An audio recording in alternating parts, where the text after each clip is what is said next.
Thursday, noon Eastern. We weren't here last week. We are here this week. It is the Best Ball Bash, which means I'm drafting Best Ball Mania teams with you, and I'm paying for it. And we get to split any of the profits. You know the deal. If you're a YouTube member, you already have access to the chat. All you have to do right now is drop the hashtag join the bash in the chat. I'll spin the wheel. If your name comes up, I'll send you the link and we'll be off to the races drafting a team.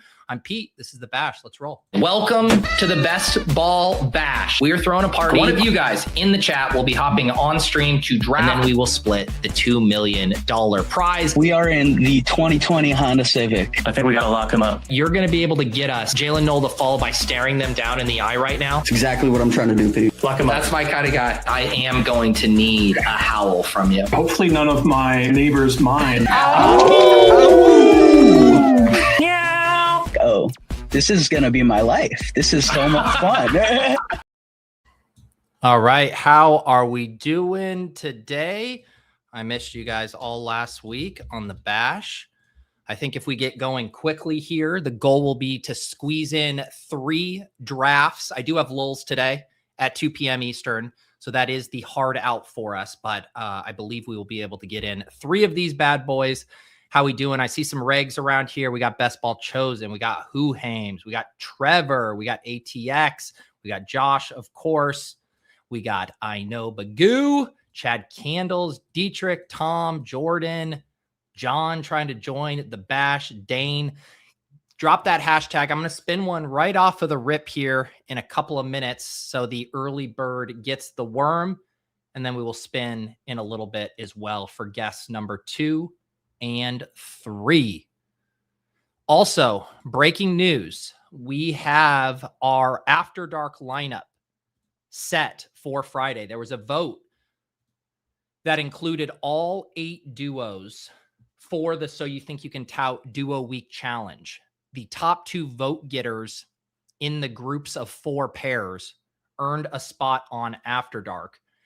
I legitimately think that there's something borked with the polls on X.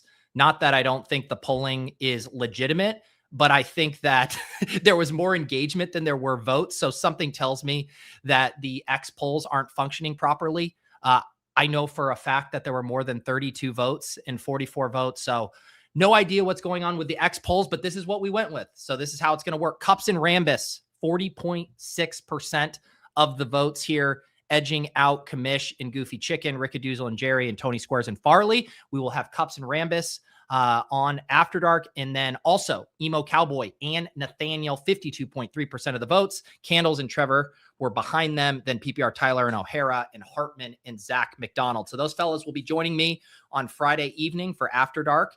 They will each get a 30-minute segment. Very much looking forward to that.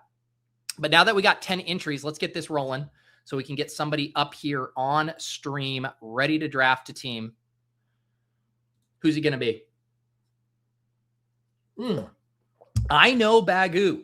Do I know this individual? I don't know if I know this individual, so I'm excited. I'm excited here to see who this is. I know Bagoo 776. Shoot me a message on X or on Discord, or just drop your handle in the chat so I can find you quickly, and we will get you on stream here shortly. Fear not, if your name did not come up, you can continue to drop your hashtag in the chat, join the Bash, and you will be eligible for the next spin. Oh shit, check your Discord. I'm looking for you. I don't see anything yet. So shoot. Oh, there you are. There you are. Oh my goodness. I do know who this is. No way. Okay. This will be good. I'm going to have to pull up your So You Think You Can Tout submission here. So this was K Emerson here. Kevin, let's go see here.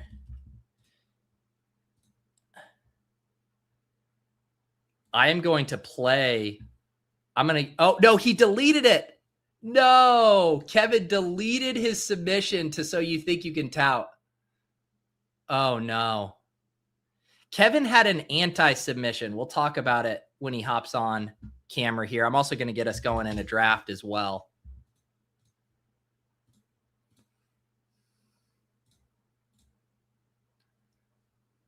All right. Kevin has the link. He'll be joining us shortly. And I am going to hop in a Best Ball Mania draft. I'm just trusting Kevin is going to be here shortly. And because we have to squeeze in 3 drafts today, I'm registering for us. We need 4 more for this Best Ball Mania draft.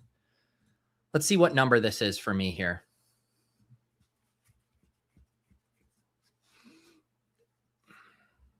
What number draft do we have cooking? Number 35. 35. Not bad, not bad. Best Ball Bash with K. Emerson. You better not rug pull me, Kevin. You better not rug pull me. Kevin and I are going to have slot 19. Also, I'm sure you guys might have seen this yesterday on Twitter. We have new badges now. New badges in the Underdog lobby. Yeah, Crutches has the silver badge. How rich, how rich. I'm over here rocking the yellow badge, the gold, I should say.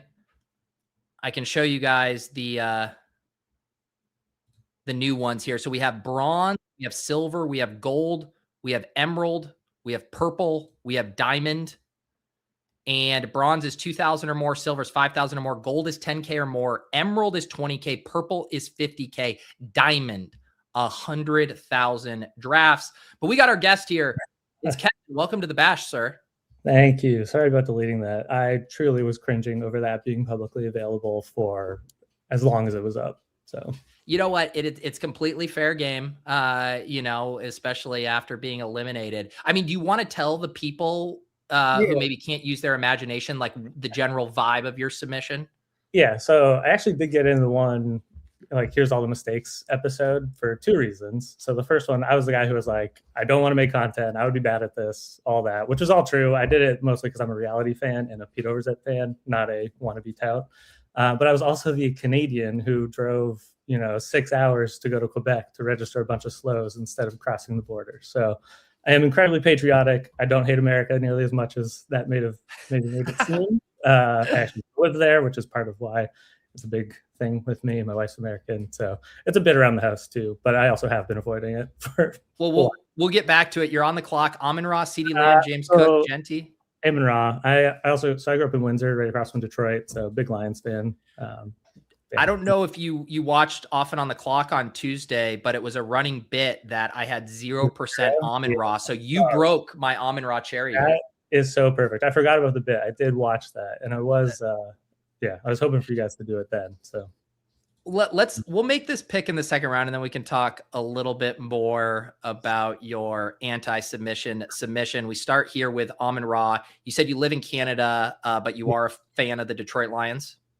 Yeah. So one of the best nights of my life was that Rams-Lions playoff game. Like we just like ponied up the money to sit really close, and it was just amazing. Chase Brown, I think. Yeah. I like all that. Yeah.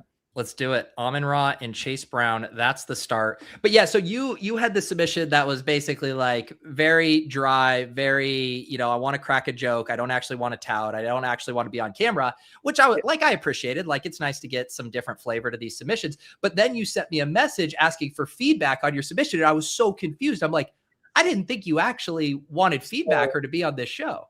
At the time, I did not. And like I said, no one in my life thinks I want to be a content creator, because I don't really. But once I got in that episode, I was like, I kind of liked that, I got on there, and I became a little content curious. So by the end, when I watched the reality interview, Alex, I think his name was. Yeah. Talking about it's just as much about effort and can you work with this person as it is being entertaining. So I sort of sent that follow-up to be like, hey, just so you know, I would work really hard if I got picked, even though I do think I would suck at it, and I don't actually want to do it. So it was more like, I want to be a part of the show, not that I actually want to be a content creator. So, but I think that, how you approached it, I think was different from a lot of people, but I think that underlying sentiment actually holds true for a lot of people. Like even Gumby, who a lot of people know in the chat here, he kind of had the epiphany after all of this. He's like the attention, like being on the show, but then was like, I actually don't think I want to put in the work and all of the effort that this contest requires. Yeah, and it was like, this is the least tapped into football I've been in years as well. So it would have gone even more like worse. Like watching all the submissions, like even the rug pull, like, okay, now say it's the worst pick. I would not have been able to do that for half the people I would have wanted as my best pick. Like, this is like, yeah, so far removed. Like 2 years ago, last year, watch every stream, like listen to like from fantasy footballers to like Spike Week like audio podcasts. This year it's been so much more hands off, and yeah, getting back in. And for sure. And I don't, I think there's some people in this contest, and I don't even think it's, speaking out of school, that aren't supreme ball knowers, that aren't super deep in the weeds on fantasy. And it really is how much charisma do you have on camera to carry you through that? Like, you can get away with not knowing a lot of ball if you're really charismatic. You can maybe get away with not being super charismatic if you know a lot of ball. If you're deficient in both of those, you're probably dead on arrival. Yeah, which would have been me had I made it. And I often think that my best case is like, and I view this more as like reality TV, not like content creation is the show, which is kind of dumb. It's like applying to Top Chef without being able to cook. But so I went in as like, well, reality TV needs the fodder. So I was like, my best case is you see me the way that like a Survivor producer would be like, there might be something here that I could like build a thing around. Whereas you're actually looking like, well, no, who's putting out good content? Whereas I was like, maybe I could give you, and that's what the bit was too. Like, maybe I can just give him something that he could build content out of. Yeah. And in episode 1 of like the true show, I'm just like the obvious fodder that gets like booted for Emo Cowboy or someone else who's like obviously going to make it a little further. All right, we have Chase Brown and Amon Ra. We're about to click at 3-9. Who do you like here? Yeah, I like a lot of it. I have 0 Allen. I felt really dumb because I'm in like 190 slow drafts, and I've been taking Josh Jacobs a ton. He's like one of my top 10 players. Oh, and God, I'm yeah. the Josh Jacobs part of all my drafts. So that didn't feel too good. Yeah, no Josh Allen. I know people are loving running back heavy, which I'm doing like half, but I don't know. I don't think you need to force it. What kind of volume or what kind of contest do you like playing? Yes, I'm in 100 of the field general, and then I'm doing doing like 20 BBM, 20 eliminator, and then all slows right now. Yeah, because I'm in Toronto, so I can't do fast. So we plan family vacations around like, when can I go to Vancouver or Buffalo, and then I register like 200 at a time, and that's been my only best ball experience ever. Yeah. Shout out Claude for giving me my own extension this year, which is helping a shit ton with the slow exposures. Like, oh, there you go. I'll get to the end of the year and I'd be like, why do I have 2% of someone I love? And now I have it in real time, which is super helpful. I think there's other tools out there that do that, so definitely recommend it. On the clock, bunch of wide receivers, Colston Loveland. Who do you like? Yeah, I'm gonna go Lad. I just play I love Imran Olave Lad. I'm so biased towards my own dynasty team as well, so that feeds into my exposure. The one thing I was going to follow up on that you said, you referenced like the different archetypes of character on Survivor. And one thing that just crystallized for me as you said it, and is kind of a blessing and the curse for this show, is like on Survivor, the show is so templated, right? Like they know everything they're going to do, all the challenges, the formula, it's all there. And then they drop these characters in and it's like, they're just reacting to what's happening. But because this show's happening on the internet and it's happening on the fly, we do really need the contestants to also be a driver of content. Like, we're going to have challenges. We're going to have stuff for you to do, but we also need you to fill in the gaps with generating it. And so I think that ended up being kind of like a meta subcomponent to what we were looking for, is like, who's going to be in the mix? Who really wants to make content to help us out? Because we can't just generate it all on our own. Yeah, but even if you didn't plan that, like it was either going to become that, or you're going to try and pull Survivor NDA level of like, you cannot post, and like, that's a horrible, like that's counterintuitive to the show. So like I had a similar reaction when I was like, oh, in Toxic Tower already, like, where are these people coming from? Like, they can't post all the time. But it's like, no, the more, like, if you have 130 people posting, that's way better than 70. And if 10 of them get popular, that should influence how far they go, because that means they're good at the thing you're trying to find. Like, right. And it's like, you know, could you envision a scenario where someone like wasn't good on the show, but they had a fan base and they were basically getting carried along by popularity? It's like, maybe, but I do kind of just trust the audience to ultimately, you know, there's going to be sub pockets and different, you know, voting groups and whatever, but ultimately I think the wisdom of the crowds will get us to what we need to get when we put it in their hands.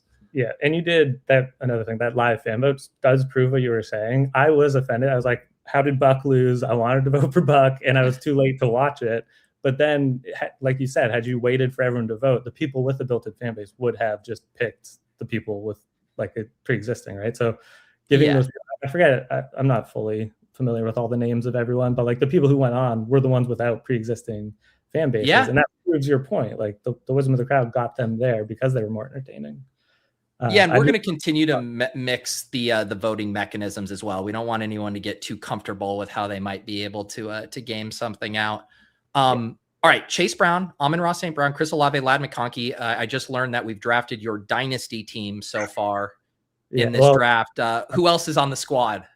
Odunze is on the squad, but we don't have to do that. Maybe, is that Judkins? I think I like Judkins.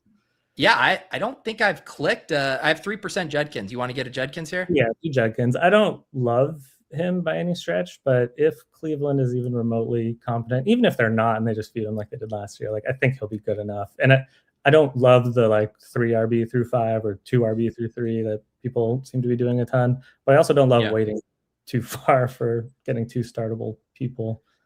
So what was your like introduction to this world? Like you're obviously pretty far down the best ball rabbit hole at this point. Okay, so fantasy football in general, I ignored for years. All my friends, like in college, whatever, they were in it. And then 24 hours before their auction draft, the first time they did an auction draft, I'm getting bombarded from 2 of my best friends. Like, it's just $40, please do it, blah, blah, blah.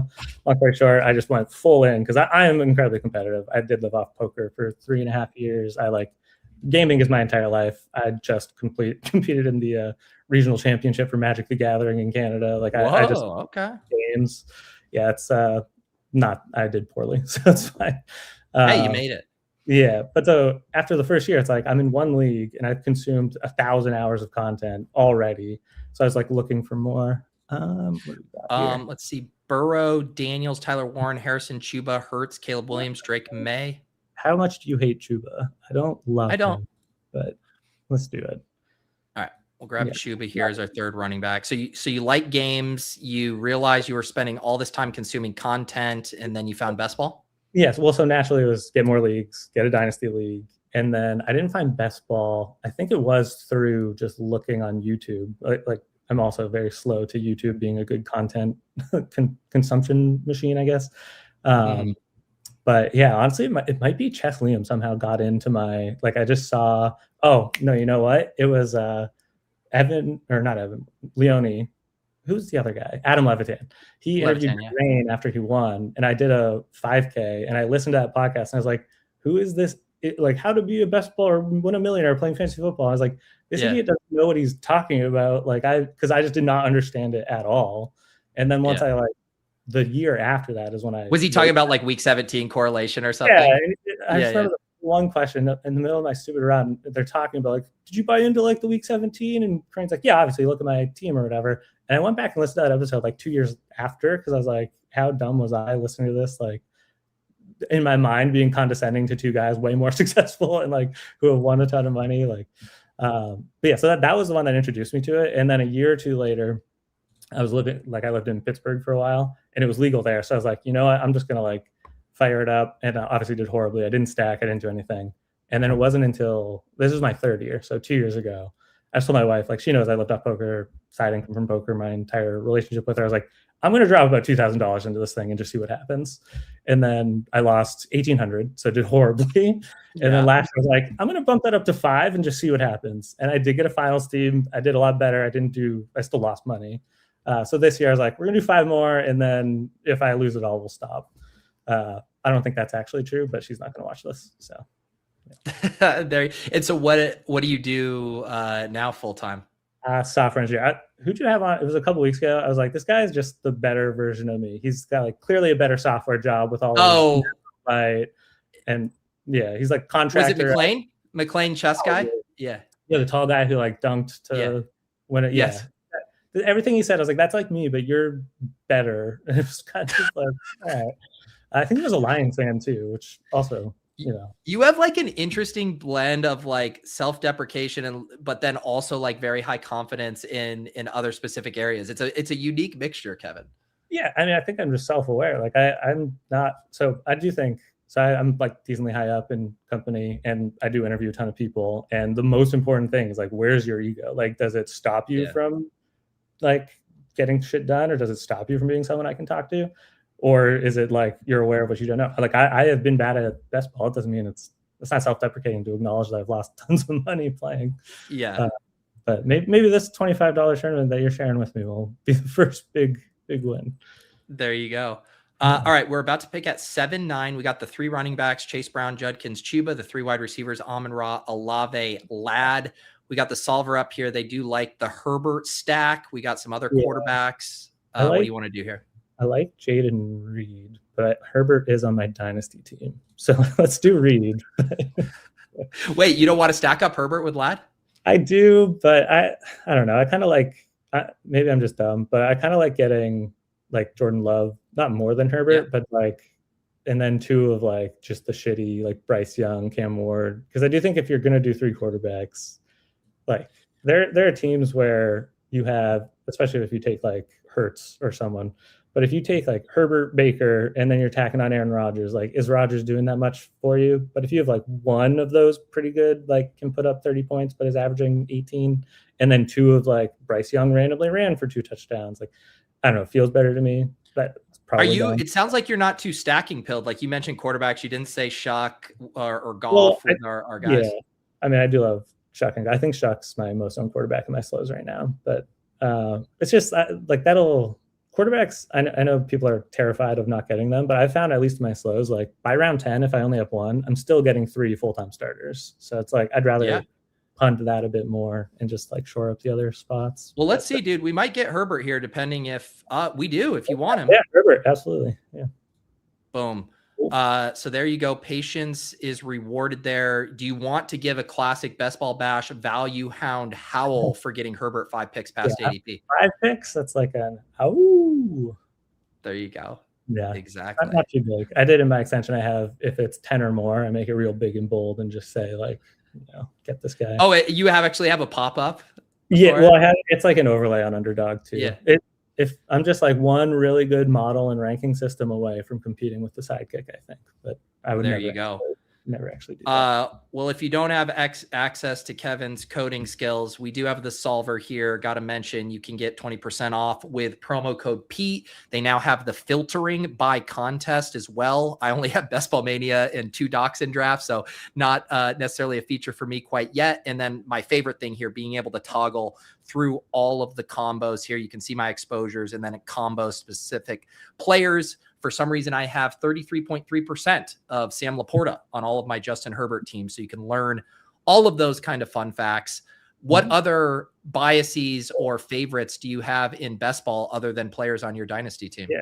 So before I answer that, I would like to say, I feel now that I've made my own extension, I do appreciate everything that the solver and stuff can do. Because like even using Claude to make it, I'm like, I don't want to go the back and forth to get toggle by, tournament. And like, I like what I have because it's good for my slow draft, but like I am nowhere near as serious as I think a lot of people are and should be. So definitely want to say like, do your best if you want to, but the solver, everything else, like those things are more impressive than I thought and have way more value than I would have thought. Just before I move on, my biases. I mean, recency. So like, I forget that at one point I probably liked, I don't know, something bad. Like I was taking a ton of Kyle Monangai last year, and I love that. So I'm like, well, late round running back worked out last year. I'm just going to punt and like grab all the late round guys again. Chuba Hubbard again, like he was pretty good last year, even though Rico took over for a little bit. So I'm like, well, he's not as bad as I think. There's probably better examples like Mahomes until I think was it yesterday? I don't know, some stream where everyone was just freaking out about how good of a value Mahomes is. And I was like, that was ship chasing yesterday. Yeah. I am the guy they're talking about who's like, well, he sucked last year. So like, I'm trying to get more of him. I'm closer to with you. Like, yeah, Davis and Pat are definitely way bigger Mahomes bulls than me. Like there's so many ways like the Rashee Rice stuff goes south. Worthy's still hurt. Kelsey's 36 years old. Like there's a lot of ways it's just a repeat of last year. Yeah. So I'm with you. It was like Davis or someone was like, oh yeah, the nervous drops or whatever. It's like, no, he's just slower and his body doesn't react the way it used to. So he thinks he has the like late hands, but he doesn't. Like that could be. All right, what do we got here? On the clock, 2 stacking options in Love and Goff. Kyle Pitts at tight end. Golden, if you want to try to set up like a double. What do you like? I like Love. Let's just go full hypocrite and grab the 2 middle quarterbacks, even though I said I don't like doing that as much. I do really. I like it. Yeah, Herbert and Love. Do you normally try to look for a third here? Or do you kind of shut it down? I'll shut it down until late. Like I do still, again, Pittman's on my dynasty team, so I don't mind going for a Pittman Rodgers. I mean, eventually, what is this, a 35-man roster league? It sounds like the entire player pool is on this team. It's 12 team, 21 spots, but I am by far, like, we have, like, it's all like tech people. So we have our own website that shows like your win against the average team. You're winning if you played everyone every week for the history of the league. I'm like 65% win rate. I've never won the league, but like objectively the highest like expected wins. I have a lot. Did you make this website too? No, my buddy who's not a software engineer used Claude to make it. And that's when I was like, I guess I need to start using Claude, because this would have taken me 3 weeks to do full time. And he did it in like 4 days, and he has no idea. That's cool.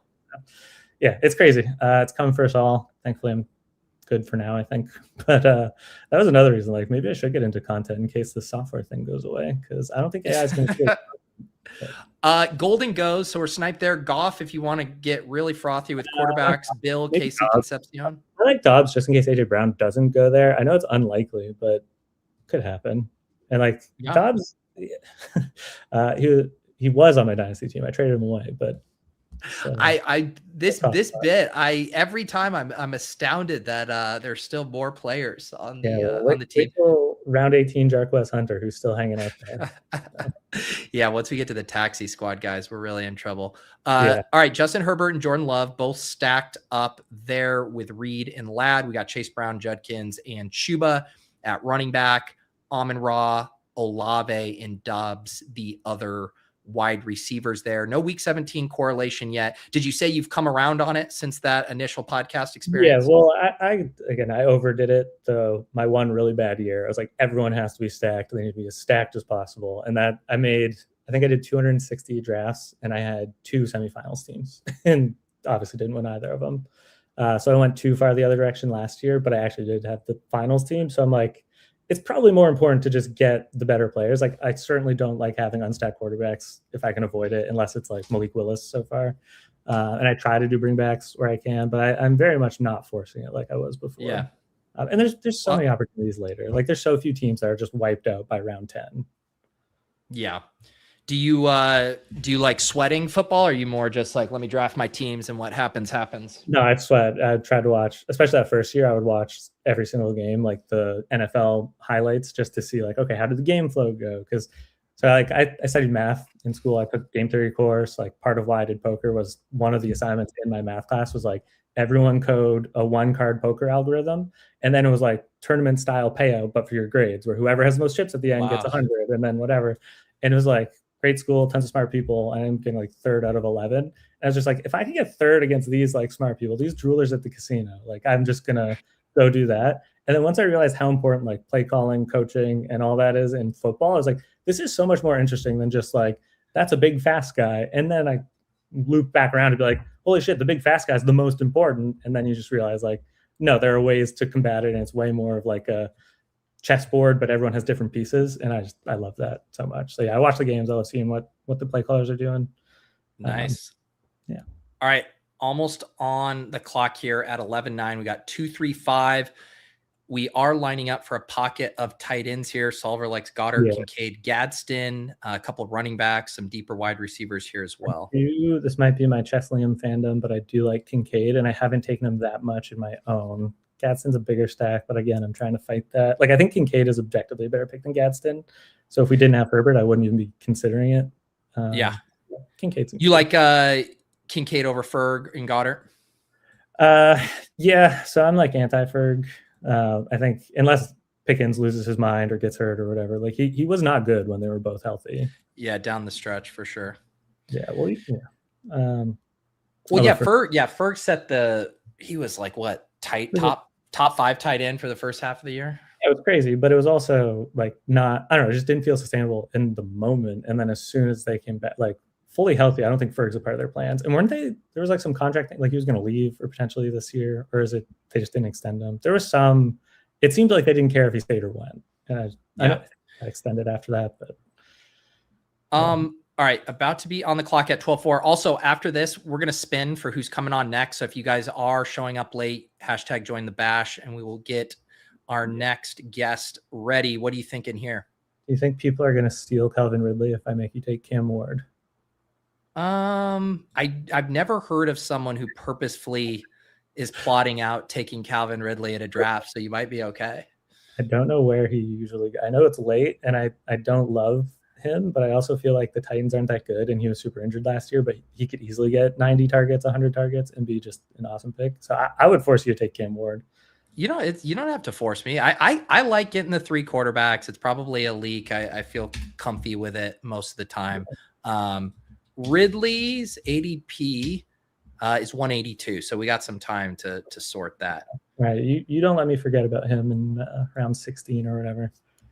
Yep. All right, here we go. We are going to draw again. This individual will pop on after Kevin to draft. Good luck to everybody in the chat today. Who is it going to be? Best ball chosen. Oh my God. I have to deal with this guy. Yeah. Unbelievable. I did enjoy watching him win a vote to get in, but you could not have put him against worse competition. It's like a lot of the comment. No offense, I know he's about to come on, but a lot of the comments were like, "Can they all lose?" Kind of agree with that. You know, that was kind of the point of the vote. You know, to give everybody the Sophie's choice there. But yes, it was great. Yeah.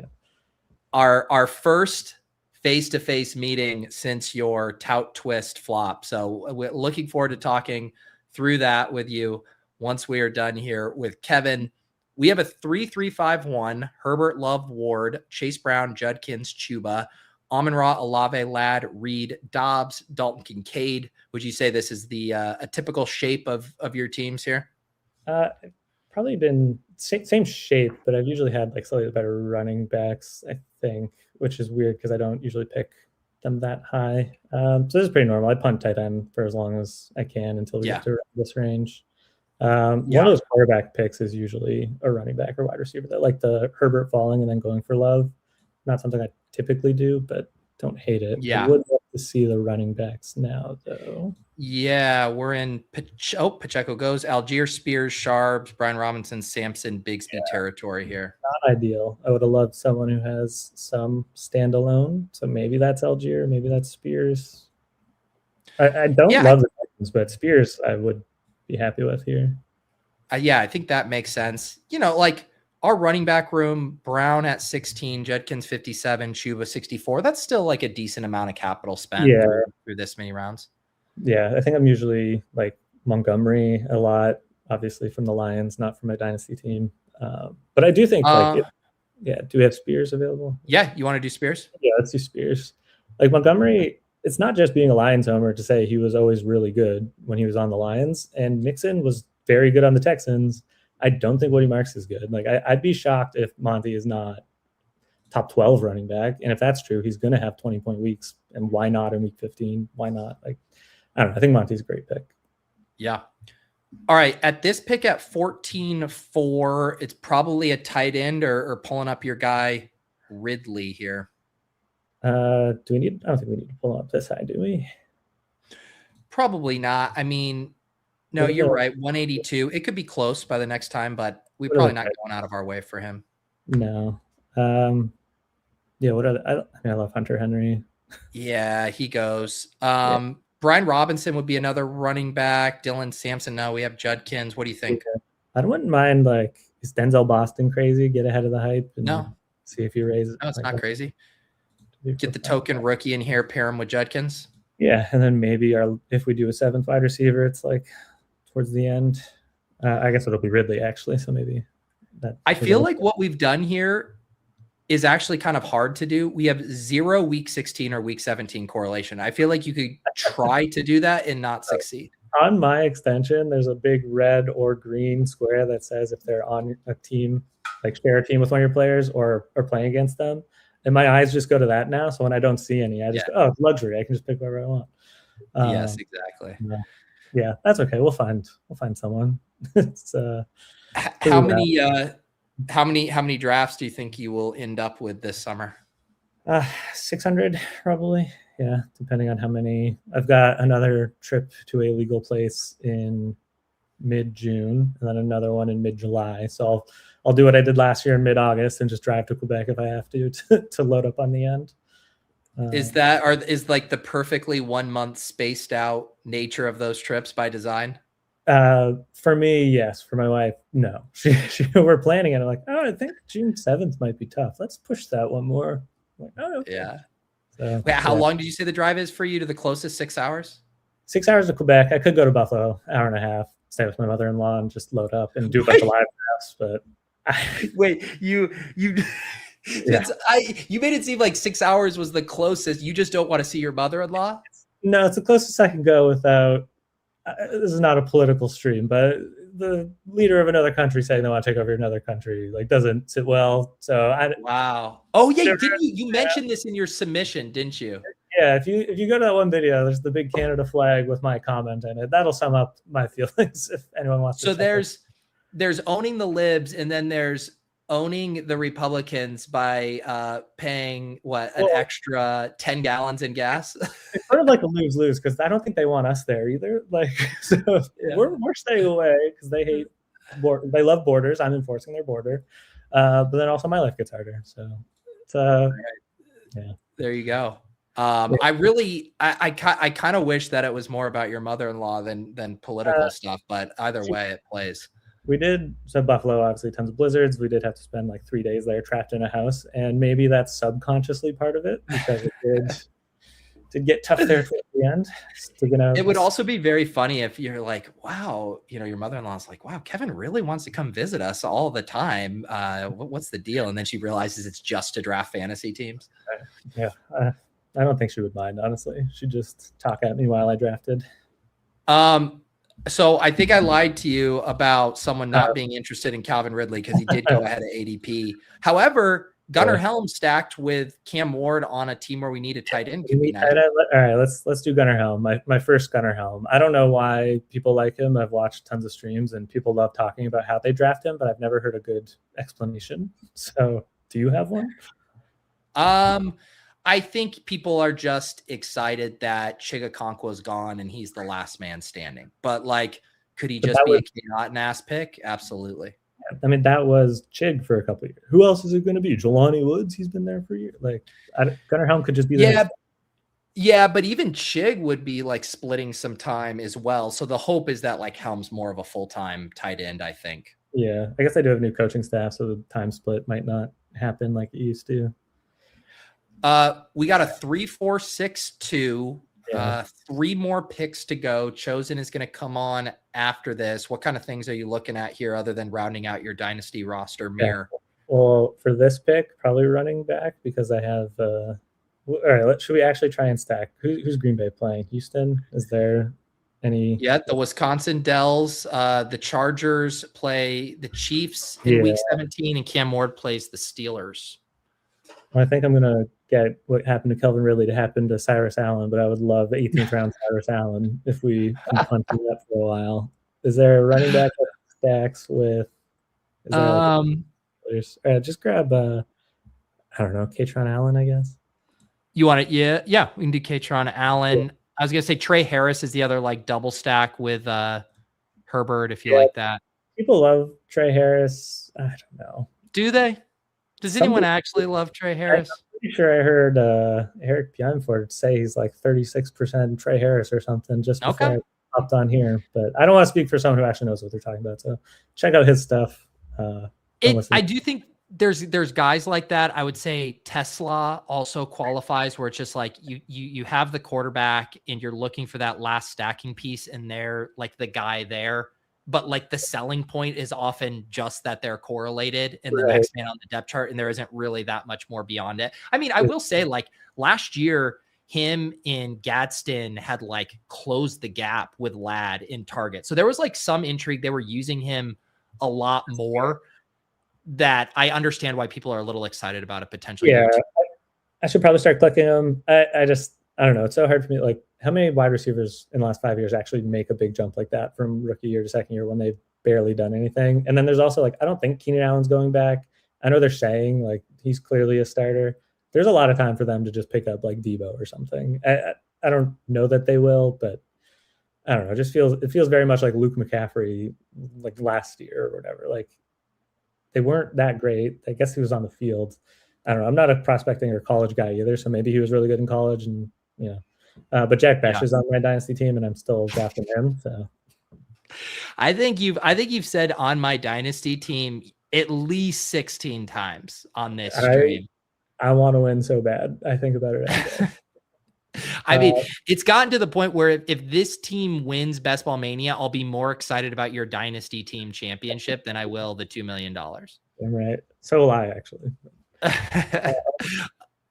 You brought up Tesla. I have a friend who's, again, grew up Detroit Lions fans. He's such a big degenerate. He bought a Tesla jersey like 4 days after the draft, like paid to have it custom, went to training camp, tried to get signed. He's a 38-year-old man, went to get it signed by Tesla and bet just more money than anyone should bet on a single person to score 2 touchdowns every single week. He lost so much money.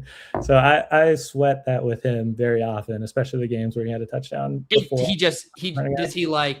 he do the same bet on it every week? He did most weeks. He was just like, this is the week. They're going to ramp up the usage.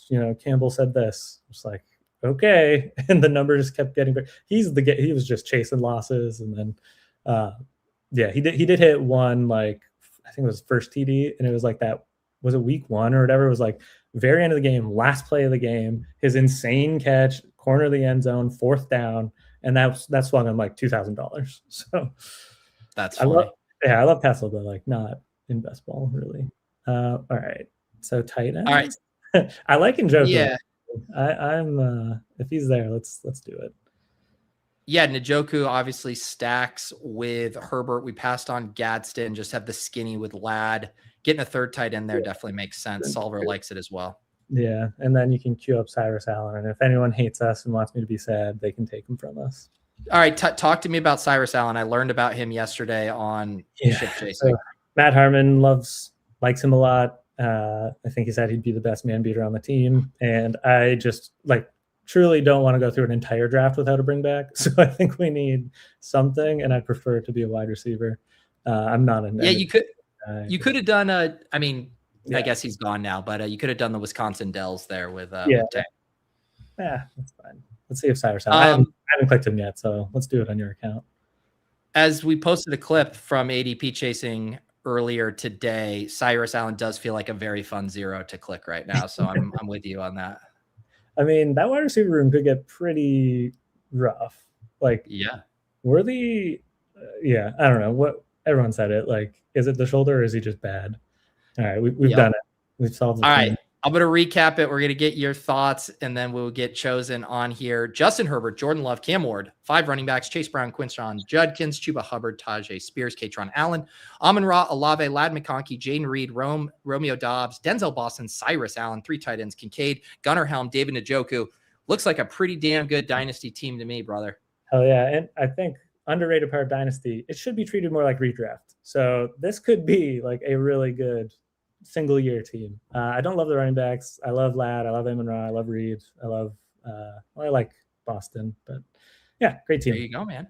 Well, it was I'm glad that we got to connect after your submissions, and who knows, maybe this launches your content career. Yeah.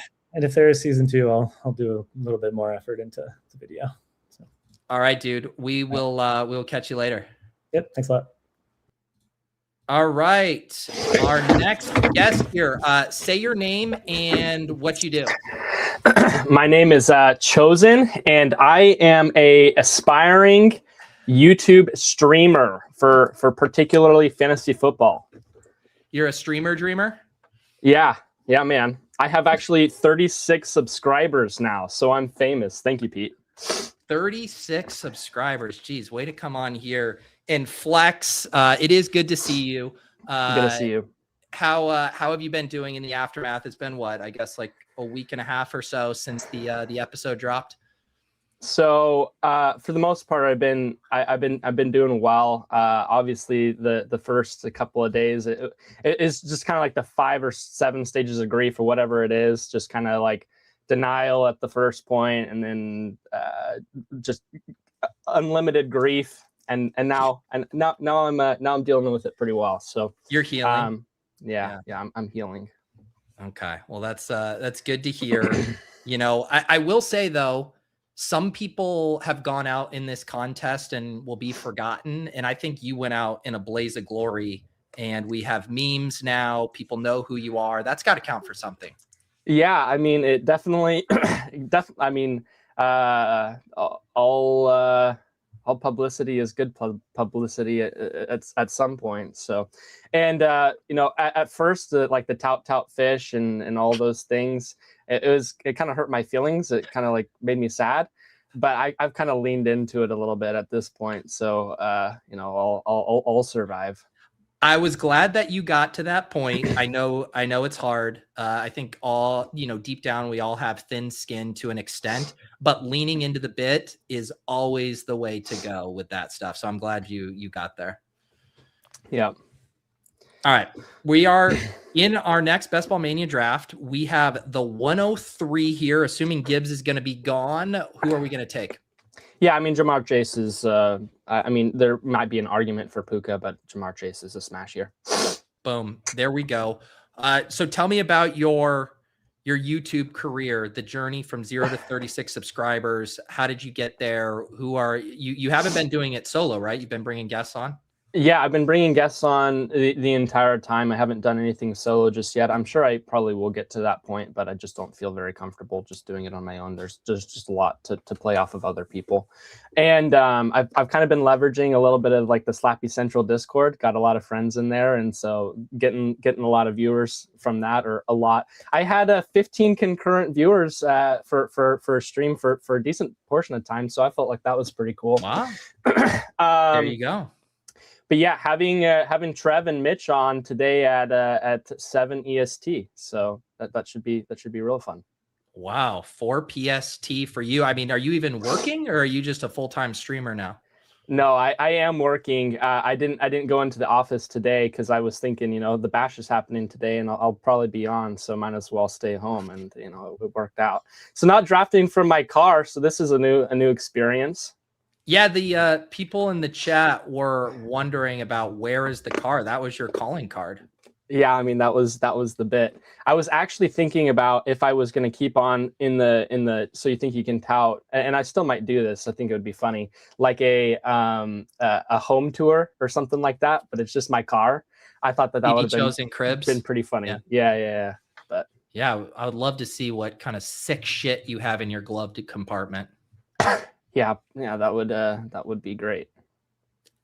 What does anyone in your real life were they following you on the show, or had you kept this compartmentalized?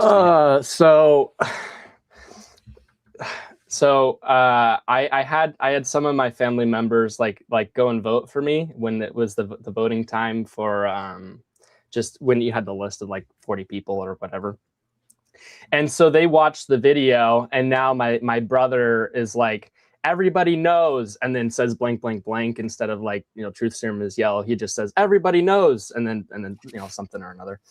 So he likes to make fun of me for some of the things. None of them know fantasy at all, so it just made absolutely zero sense to them whatsoever. We're on the clock here. I think Nico Collins is probably my favorite pick. Let's do it. Jamar Chase and Nico Collins.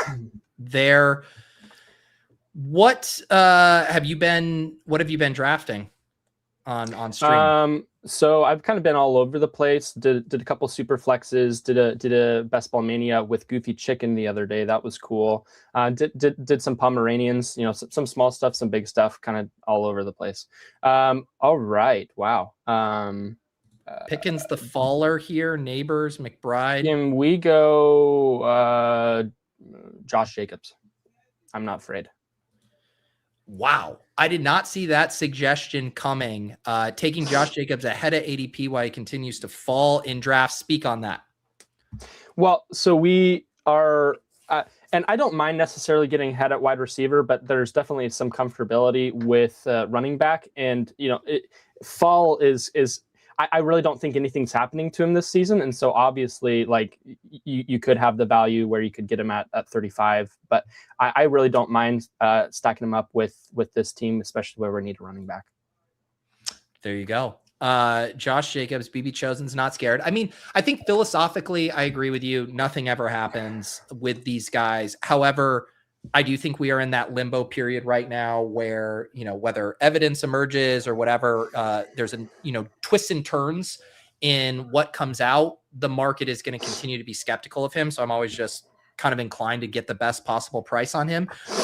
That said, if you start 2 wide receivers and you want to get a running back here so you don't get shut out, I mean, what? It's otherwise pulling up Kyron Williams, Javonte. I mean, none of it feels good. Yeah, I mean, there were definitely some other guys that I would have taken there, but I'm happy to just lock up Josh Jacobs and call it a day. There you go. We'll probably Josh be done at Jacobs. running back. I'm kidding. Do you know who else said they would like to lock up Josh Jacobs and call it a day? Yeah, I think that there are a couple people. I don't think they actually want to lock him up. I think they probably just want to sue him and get a bunch of money from him. That's probably really what's going on here. But yeah, Give a Daddy Spike got Josh Jacobs at pick 41 this week. I think there's gonna be a lot of room to room variation on it. Yeah. But you know what? What's more BBChosen than paying the Pico top for a man mired in controversy right now? I mean, pretty valuable, I feel. Okay. Do you know if I was like the for the Swolecast, it has a weird name. Calcutta? Yeah, Calcutta. Did I make Davis a bunch of money? Was I like the worst one? Yeah, you had lowest. Wait, were you lowest? I need to check my sheet. I tried to find the Calcutta. Score. I just couldn't. But I really want to be that $1 value for Davis, making him a bunch of money. That would have been great. Well, let's be careful with saying a bunch of money. I think you could have. I think the total pot was like $200, and yeah, I mean, I went 1%. for $1. So whatever it is, it's a bunch of money. It's like 12xing. You were so bad that you actually ended up being a value in the Calcutta, and nobody can take that away. I'm glad that I could financially support Davis Maddock with my other than excellence. So that's all right. All right, I'm getting my spreadsheet here. You were not last. Man, no, you were. Sorry, you were 3.7. Updog was 3.9. Also, we're on the. Can we go Luther Burden? Yes, we can. Luther Burden. Yes. It was 3.7 for you, Updog 3.9, Lawler 4.7, Wells 5.0. So you barely got it. There we go. Yes. So if we were to take out the tout experience, would that number have been any higher? Or okay, can we go DeAndre Swift? I guess if we're going to correlate with the Chicago, we'll do DeAndre. All right, double Chicago. I told you this in the message. You could have nailed. No, your I definitely name. Understand that I couldn't have made it, Yeah. but I wonder if that number particularly would have gone higher. Yes, so we graded on 3 different things: composure, charisma, and content. And so, like, to give you an example, like I gave your composure a 2, your charisma a 5, your content a 5. Your composure score would have gone up. Okay. In that situation. So Gotcha. You probably would have flipped Updog. I'll just put it in my spreadsheet and see what it would have done. Yeah, so you would have flipped, because of you would have that, flipped Updog. The memes making myself actually more noticeable. It was good that I did that. 100%. Failed You would have been a less memorable cut. It would have been the same outcome, and you wouldn't have had the tout. You wouldn't have had the pout. It was by far the best thing that could have happened. See, you're making me feel better, Pete. And again, like a lot of people, your bear case was better than the bull case because you were just being natural. You weren't in your head. You were finally just talking to me, and that's where you got comfortable. But you were so tripped up, at the beginning that I think it was hard for you to recover from that. Yeah, that was an unfortunate experience for me at the time.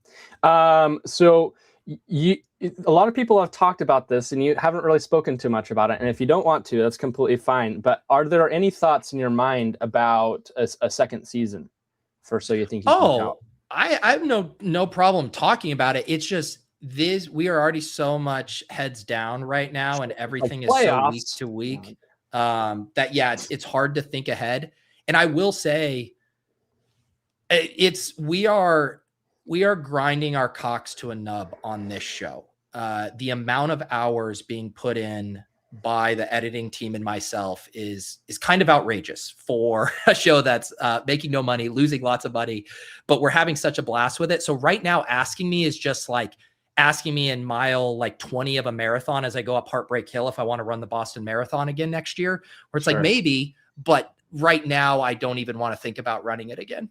Yeah, fair enough. But no, we're having a blast. I think if the success continues at this trajectory, it would be very fun to do a second season. Yeah. And then you can take me up on my idea that I think I had last time, where you have all the contestants, if they want to apply, put in $5.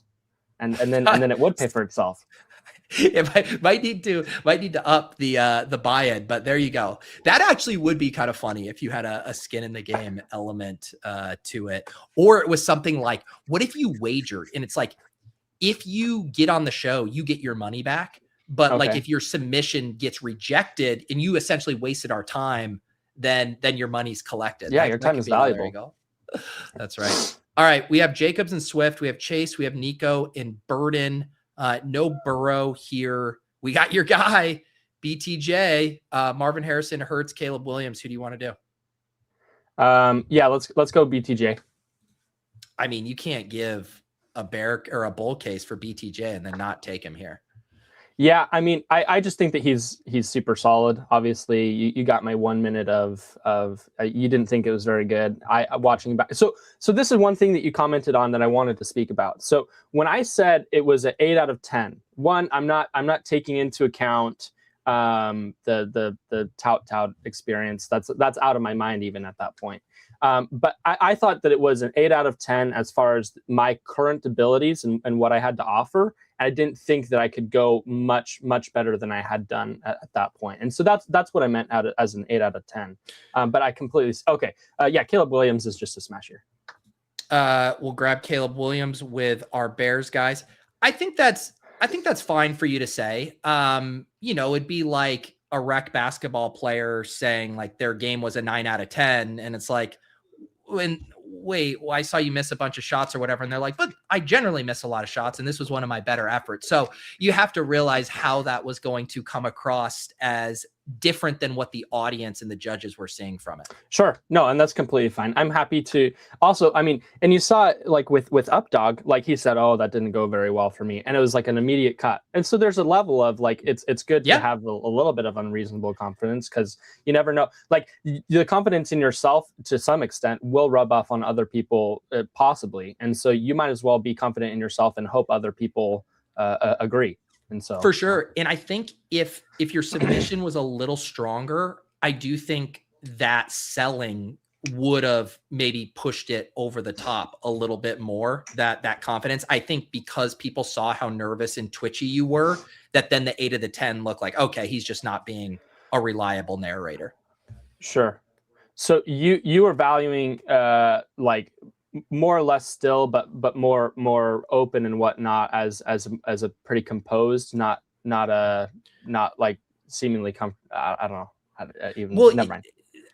I'm not trying to put you under the microscope, but because we're having this meta conversation, that's even how we're interacting right now, you're very nervous. You might not feel nervous, but your delivery and everything is jittery. It's kind of stumbled. That kind of energy basically infused your entire submission. And so I think there might be vocal tics, little things that you might not even be realizing that the audience and all of us are seeing and feeling.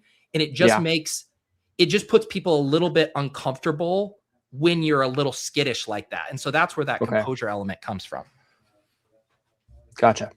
And because I think there is probably a disconnect in your head. I think you do feel confident. You know what you want to say. There's just a disconnect in your abilities to say that in a very clear, succinct, confident way, and what's actually inside your head. Okay. But like Mac Nova said, and I've said this a million times, the nervousness improves with reps, which you'll keep getting better at. Like the only difference between you and me right now is I've done this a million times. And so I'm just having a conversation with you. I'm not on stream. I'm not on camera. I'm not doing a video. I'm just talking to you. For you, you are hyper aware that you're on camera in front of 203 people watching right now. And it's hard for you to stop thinking about that to just have a normal conversation. Would you say that's fair? Yeah. There's definitely some of wanting to be somewhat entertaining or wanting knowing that I'm live in front of like 200 people. There's definitely an element to that for sure. Yeah, and again, the whole thing I've said too is getting reps makes you more comfortable. When you're more comfortable, you can be more confident. When you're more confident, you have more charisma. So like everything feeds off of each other, For sure. and you'll get there with those stream reps. All right, here we go. We got Caleb Williams, we have Jacobs, we have Swift, Jamar Chase, Nico, Luther Burden, Brian Thomas, about to be on the clock here at 9-4. I didn't mean to put Purdy in the queue. Who are you eyeing here? Either Blake Corum, Harold Fannin. I probably am going to do Blake Corum here. Yeah, I like it. I feel like I really like Blake Corum, and for whatever reason, I only have 3% of him. So I'm stoked to get Blake Corum here. Yeah, I mean, you saw him have like 50% of the carries later on in the season. And I don't think people are valuing Kyron with that in mind. Like it's very within the realm of possibilities to just have a 50-50 split share. With that being the case, I think Corum would be incredible value here, and Kyron not so much. Yeah, we grabbed Corum as our running back 3, along with Jacobs, Swift, and we still have Fannin in the queue. He falls back here. Let's go Fannin. It's interesting that it prefers Laporta here, but I think Fannin is just better. So we can and you get the slight ADP value on Fannin. I feel like can nudge it there for sure. All right, here's the team so far chosen: Caleb, Jacob, Swift, Corum, Chase, Nico, Burden, Brian Thomas, Harold Fannin. Also, Chosen, I will say I give you a lot of credit because it's really hard to willingly put yourself under the microscope and interrogate those things. I was even telling the Badge Bros the other day, there's something I'm working on a lot in my broadcasting where I have a lot of ums and uhs to fill dead air. I am wired to not want to have any awkward pauses, any awkward silence. And that results often in me going, I hate that about it. And I'm actively working to get better about it. So I also want to make it very clear that it's not like you emerge as this fully polished, perfect broadcaster. I mean, I have so far to go in that. And I literally have to think about it. I have to work on it. I have to slow myself down to make sure I'm getting better at it. So it's just to let you know, everyone has varying, deficits or things they need to work on, deficiencies. And I am no different in that regard. And I appreciate that, Pete. Just for my career and everything, very built and wired to have coaching, to be coached by people that are just way better than me at the thing that I'm doing, so that I can be better. And so I really appreciate the coaching and the advice. And I've been asking Davis a lot of stuff about thumbnails and whatnot. And I really appreciate all the advice that you've given me. It's been gold. For sure. And I mean, some people have too much hubris to ask for the advice and they'd rather just do the wrong thing over and over again. Being willing to ask for advice or go to people and humble yourself and be like, man, you know this better than me. What can I do? That's such a valuable skill set because you're going to shortcut everything, right? Like all of the dead ends, you can sidestep those if you just go to people who have, proven that it works. Yeah, I mean, that's the goal. Why would you try and reinvent something that people can just show you how to do it? For sure. All right, about to pick at 10-10. We got Caleb, the 3 running backs, 4 wide receivers, 1 tight end. Looking at the potential quarterback plan, obviously no Burrow. Stroud should be kicking around at some point. What are you thinking here? I really like Gainwell. I've been kind of low on Bucky this entire year. And with just it's all the same news that we've been hearing. I just really like Gainwell at cost here. So if we can get Gainwell, I think that we should go there. Yeah. I took him yesterday on ship chasing. I keep thinking that he's going to be a riser with all the Bucky stuff, and then he falls 6 picks here. So no, I'm with you on Gainwell. Yeah, I mean, his ADP like a week or 2 ago, I think was like 120. And so he's only like 116. So like 4 picks seems like nothing, where Bucky's fallen like what, 8, 10 picks, something like that. Yeah. So. All right. on the clock here. You could grab another running back, or you could get your quarterback 2 and Stroud. Yeah, let's Or you could do Higgins and set up the double. Quick. Let's go Brooks. Okay, let me see if I got it in time. Okay, awesome. There we go. Woo. That one was under the wire there, but we did get Jonathan Brooks at pick 123. I don't know about you, Pete, but I really like Jonathan Brooks. We haven't really seen a whole lot from him, but he seemed like a pretty solid college prospect, and I really do not like Chuba Hubbard at all. So I don't know. Well, there you go. We get the yin and the yang. Drafted Chuba with Kevin. Now we get the Brooks. Yeah, I like Brooks. I've seen some chatter about him. You know, is he getting too expensive? But I look around these other options: Rodriguez, Bill, Mason, Jones, Gainwell, Dobbins. I mean, he firmly belongs in this territory. And I think a guy that's worth taking the stab on, that the prospect profile, the draft capital, all of that gives him chance at a bigger value jump than guys like Rashad White or Rodriguez, who we kind of know who they are. Yeah, for sure. I mean, the only person I think that I would rather out of that tier than Brooks would probably be either Jones or Mason. And I'll probably like put, spread them out evenly. But I feel like Brooks is very, very cromulent. Yes. Yep. You know, I think for me in some of my recent drafts, I just haven't even been picking running backs in this range, but I do look at these guys, and I'm not just saying this because we did it, but Gainwell and Brooks are certainly 2 of my favorites out of this range of 10th and 11th round guys.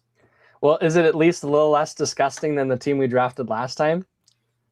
I remember just generally it was awful. I don't remember the specifics of it though right now. Yeah, we had Javonte Williams, Kyron Williams. That was the one where you were trying to diversify all of your fades on my team, right?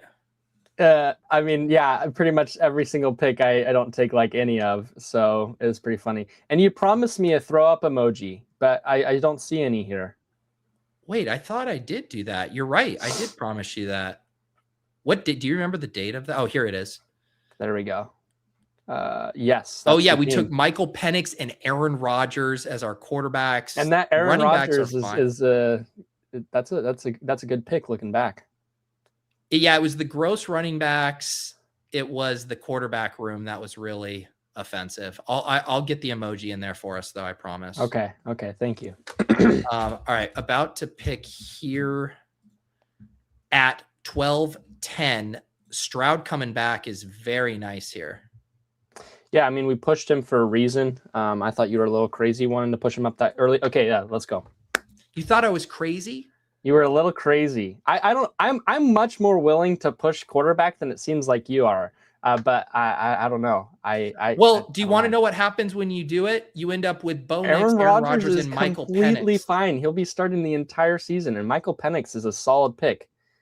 No, you know this is you giving yourself about 52% of Michael Penix currently. Sacrilegious. Yes. So yeah, Penix is a good pick. Flex? No, I don't think so. I think it's just. I thought when they were bragging about their Penix, it was in Superflex. I'm pretty sure it was. I could be wrong, but that seems bullish nonetheless. Okay, we're back on the clock. Let's go. Gadsden. Okay, say it with your chest. I don't want to say it with my chest. I don't. All right, you want Gadsden? It's too late. That's who we got. But we'll be done at running back. I forgot to say that earlier. You did. You're going to lose your streamer card if you don't say we can officially be done at running back. Okay, I'm sorry. I am going to spin here to see who is going to be our final drafter today. And then we will land the plane with BBChosen. Good luck to everybody trying to hop on the bash. We will be back next Thursday, same time, noon Eastern, to draft with more of you guys. Whoa! Dude! Wow. Let's go. Hey, you're a little bit more excited about Trev coming on than you are about me. So I was honestly completely chosen. You're like, I'm gonna be completely honest. I gave that reaction because it'd be the most entertaining. I was legitimately excited to have a post So You Think You Can Tout episode kind of exit interview with you. I was excited to have you on, but I will say we are not going to beat the allegations from Crutches that today's bash is rigged for So You Think You Can Tout contestants, because we're 3 for 3. It's great content. I mean, rigging is good so long as the content is canceling. Yeah. So I'm going to need, this is what I'm going to do. I'm going to raise the membership price to $19.99 a month for So You Think You Can Tout contestants as a way to make up for the membies I'm losing from people like Crutches. There you go. I mean, it's just kind of like, again, like paying a little bit to be able to get into the competition. You might. All right, here we go. 14-10. We got a 2-5-4-2. So we're going to need some wide receivers here at some point. Just Jamar Chase, Nico Bird, and Brian Thomas. But that's a pretty good top 4 to work with. Yeah. I mean, hopefully all of them will be scoring. No bye-week overlaps. So they should all be able to cover for each other, and they'll be hitting the lineup the majority of the time. Can you click the wide receiver button? Yes, I sure can. Okay. I was born to click the wide receiver button, brother. Okay, there we go. Man, these are gross. Yeah, it sure is. Because we're pretty much tapped out on Chicago stuff. Houston, we at least have the Wisconsin Dells. His name is Noel. Those options late. Also Schultz, but we could be good at tight end. You got some favorites here? We're looking at Tesla, Flournoy, Ayuk, Jeremy, Ted Hurst, Ridley, Judy. I definitely do have some favorites here. It's a little early, but I mean, you can never be too early to. Okay, can I see the entire board? We'll put Ted Hurst in the queue though. Put Ted in. Yeah, let me put Ted Hurst in the queue. Wait, did he just go? No, he has not gone. Okay, thank you. All right, Ted Hurst is in the queue. Who else we'll are you looking We'll take at? Ted. We'll take Ted. That's fine. That's completely cromulent. All right, Ted Hurst, come on down. Our wide receiver 5, right? Really reaching. You were upset. He will be the me Puka wanting to Nacua reach. of our year, so it's completely fine to reach for him. So I'm sure. Yeah, from your lips to God's ears, Ted Hurst, fucking Puka Nacua.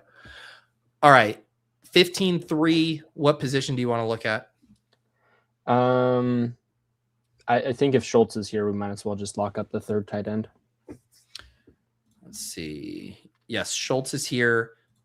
Yep. Do you I'll put him in the queue. I mean, I feel like a third wide receiver, a 6 wide receiver would be a little more prudent, but so I think all of these wide receivers are basically the same, and I can get all the same values. I would be reaching anyway, so I don't mind going Schultz here. All right, that works for me. I will say, Trevor, I have not heard from Trevor yet. Trevor, if you're in the chat, please shoot me a message somewhere. Otherwise, I will spin again. I'm going to call him on X. We're not letting this happen. You're going to call him on X? How about you? Yep. Do you have his cell phone number? I don't have his phone number, although I could get it if you want.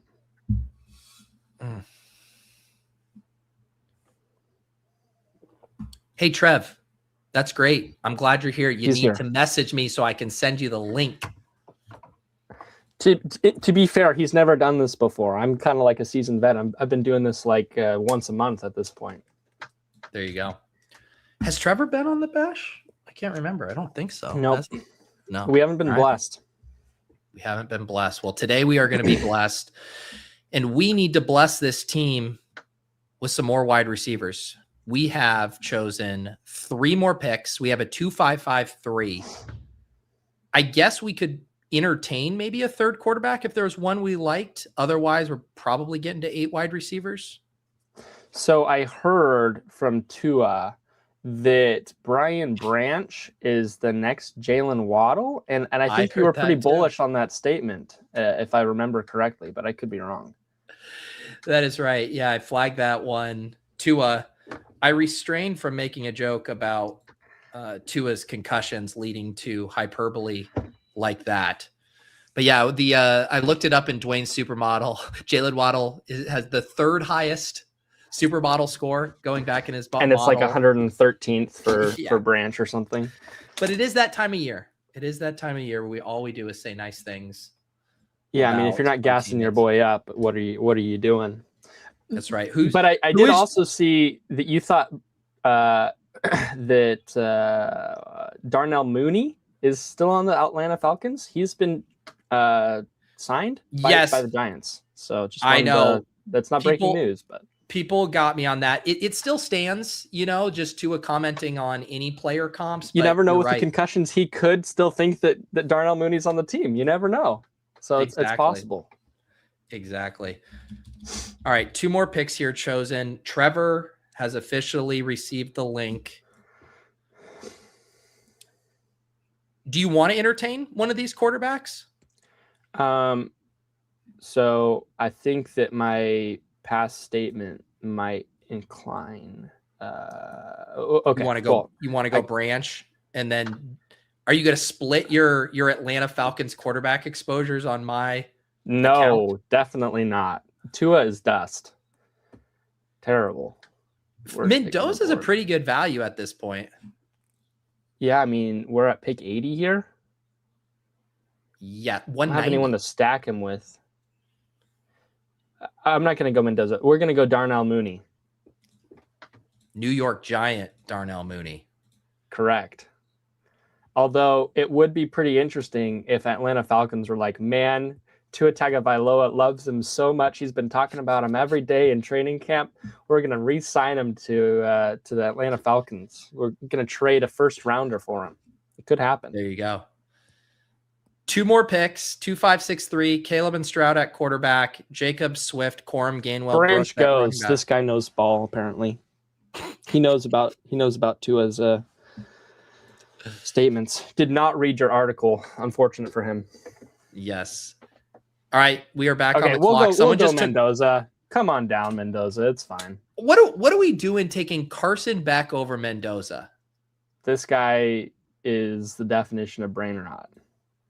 He's got Marvin Harrison, I guess, but I'm okay with unstacked Mendoza at pick 195. What is it, like Jack Besh or something is the only person that we can pick up now? I think we just rock naked Mendoza, but yes, Besh and Mayer. Yeah, I guess naked Mendoza is fine. One more pick here. What are you thinking? Wide receiver? Yeah, I mean, 3, 5, 7, 3 is just kind of the sauce at this point. We have 3 tight ends, right? Yes, we do. Okay, we do. We got the 3 quarterbacks, the 3 tight ends, the 5 running backs. This team is pretty solid. It has legit ceiling at every position. I guess you could say the running back room has some question marks, but I'd say it's solid. Yeah, I think that the running back room is like very good. You have Blake Corum and Kenneth Gainwell that should be getting pretty close to a 50-50 share if everything breaks the right way, and then they have obviously like incredible upside to just be the RB1 if either running back were to go down. And then I really don't mind Josh Jacobs or DeAndre Swift. Can we just pull up only wide receiver here? Sure can. So I know it hasn't happened yet, but do you want to give the viewers maybe a little bit more of an idea when the duo week will happen? Yes, it will be. So I will say this, all of the footage, everything is off to the editors. So wrap that up. It is in the editor's hands now. In a perfect world, we would have it edited and it would be ready tomorrow. But the amount of things we have to do to make this look how we want it to look, realistically, we're looking at Monday. Okay. There we go. Excited for Monday. How do you think it went? Do you think this is the best challenge yet, or? I am very proud of this episode. I think there's a lot of fun stuff. There's a ton of creativity from the duo submissions. Adam and Evan were awesome. And per usual, we have some twists that people will not expect. So I'm very excited. How did making the teams go? Did you guys like pick who was going together, or did you roll the dice? Or okay, let's go Tank Dell here. Stack him up with CJ Stroud and call it a day. Thank you so much for having me on, Pete. Yes, I'll answer your question, then I'll let you go. The only thing we did, and I don't even know if anyone has pointed this out yet, but we didn't pair any of the locks together. Yep. Other than that, we just engineered it in what we thought would be interesting pairings. There's always going to be intrigue to basically any pairing, but you know, you get the Cups and Rambus. Cups and Rambus. I was on the tip of my tongue. What a pairing. And then some, though, were like stylistic fits, even though they didn't know each other. Like Emo and Nathaniel are both performers, you know, so that was kind of an interesting one. So yeah, we put our thumb on the scale a little bit, and we'll bring Trevor on and he can talk a little bit about his partner Chad here as well. But Chosen, appreciate you coming on. Have loved getting to know you on stream. I'll make sure I put the vomit emoji next to our last team. Shout out your YouTube channel once more on your way out. Okay. Yeah. If you guys want to go and subscribe to BBChosen, or BBChosen, would love to see you guys there. We are streaming today at 7 EST with Trev and Mitch. So appreciate you having me on, Pete. Have a good one. All right. We will see you. There is Trev. Man, like Chosen, big streaming day for you. Weren't you on with Chad earlier today as well? What's up? Can you guys hear me? There I am. Yeah, man, had the pleasure of joining my duo Chad this morning at 8:30. I think that was the first time I had to use brain power at 8:30 a.m. in like over a year. So I think it went well, all things considered. Yeah, so you're not a morning person. You live that retired life. Semi-retired. Yeah, a little bit of lore dump, I guess. Me and my fiance quit our jobs April 2025 to kind of travel. I was writing a book that's still not done, by the way. She's learning how to day trade, and we've kind of just been chilling ever since. We got back to Florida for the holidays and just never left home. So we're kind of just here into the foreseeable future. I don't know. You had linked to it somewhere. Was it in your submission or something? Because I found myself at one point on your website about the book you were working on. Yeah, so that's in my X profile. I actually just started working on that. And I got a lot of momentum going on the website and the book. I was almost done with it. And then So You Think You Can Tout popped up. And I have the type of brain that like hyper focuses on one thing. Yeah. So like So You Think You Can Tout is like, I'm all in on this. So the book has taken like such a sidecar to me. It's kind of tough, but all is good. No, I get it, man. It's hard. Yeah, especially the point of the contest too, like I was saying earlier to Kevin, it kind of requires you to be thinking about angles all the time. How can I stay in the mix? What can I keep doing? That was something that I've been thinking about a lot and I think I've said this in some spots of like, it can't just be waiting around for us to give you prompts, to give you stuff to do. Like you guys got to keep generating stuff yourself. So I'm glad to see a big cohort of you guys who have kind of taken that to heart. Yeah, for sure. Like my thing right now is I've never made content before. So any excuse or opportunity I have to get on camera and make content, I'm just going to do it. I have pretty much nothing to lose. So like Tyler was messing with me a little bit in the chat. He like saying that our video got leaked, our duo submission got leaked. And I kind of just made like a funny video, pretty much calling a code red out to that. I would like to say I kind of knew he was messing with me, but part of me was like, oh my God, there's been a hack. So I saw that video and I was ready to have some heads roll if that was the case. So glad to hear it was just a bit. No, I mean, you were someone too this has been a theme for a lot of the contestants on the show where we are now with the contestants is so different from the perception of just the submission. Obviously, Nathaniel is probably the biggest example, but even you with your submission being more bit heavy, we didn't really get a feel for what you were like in these settings. And so you doing a lot more streams, all of that, it's been cool to see the real Trevor that I don't think we necessarily saw in the submission. No, I certainly appreciate that. I do think, and you can either say this is true or false, the music video I made, like the power of song one, you heard my voice and you're like, dude, I have to get this guy on the show. Like I get the voice of an angel, man.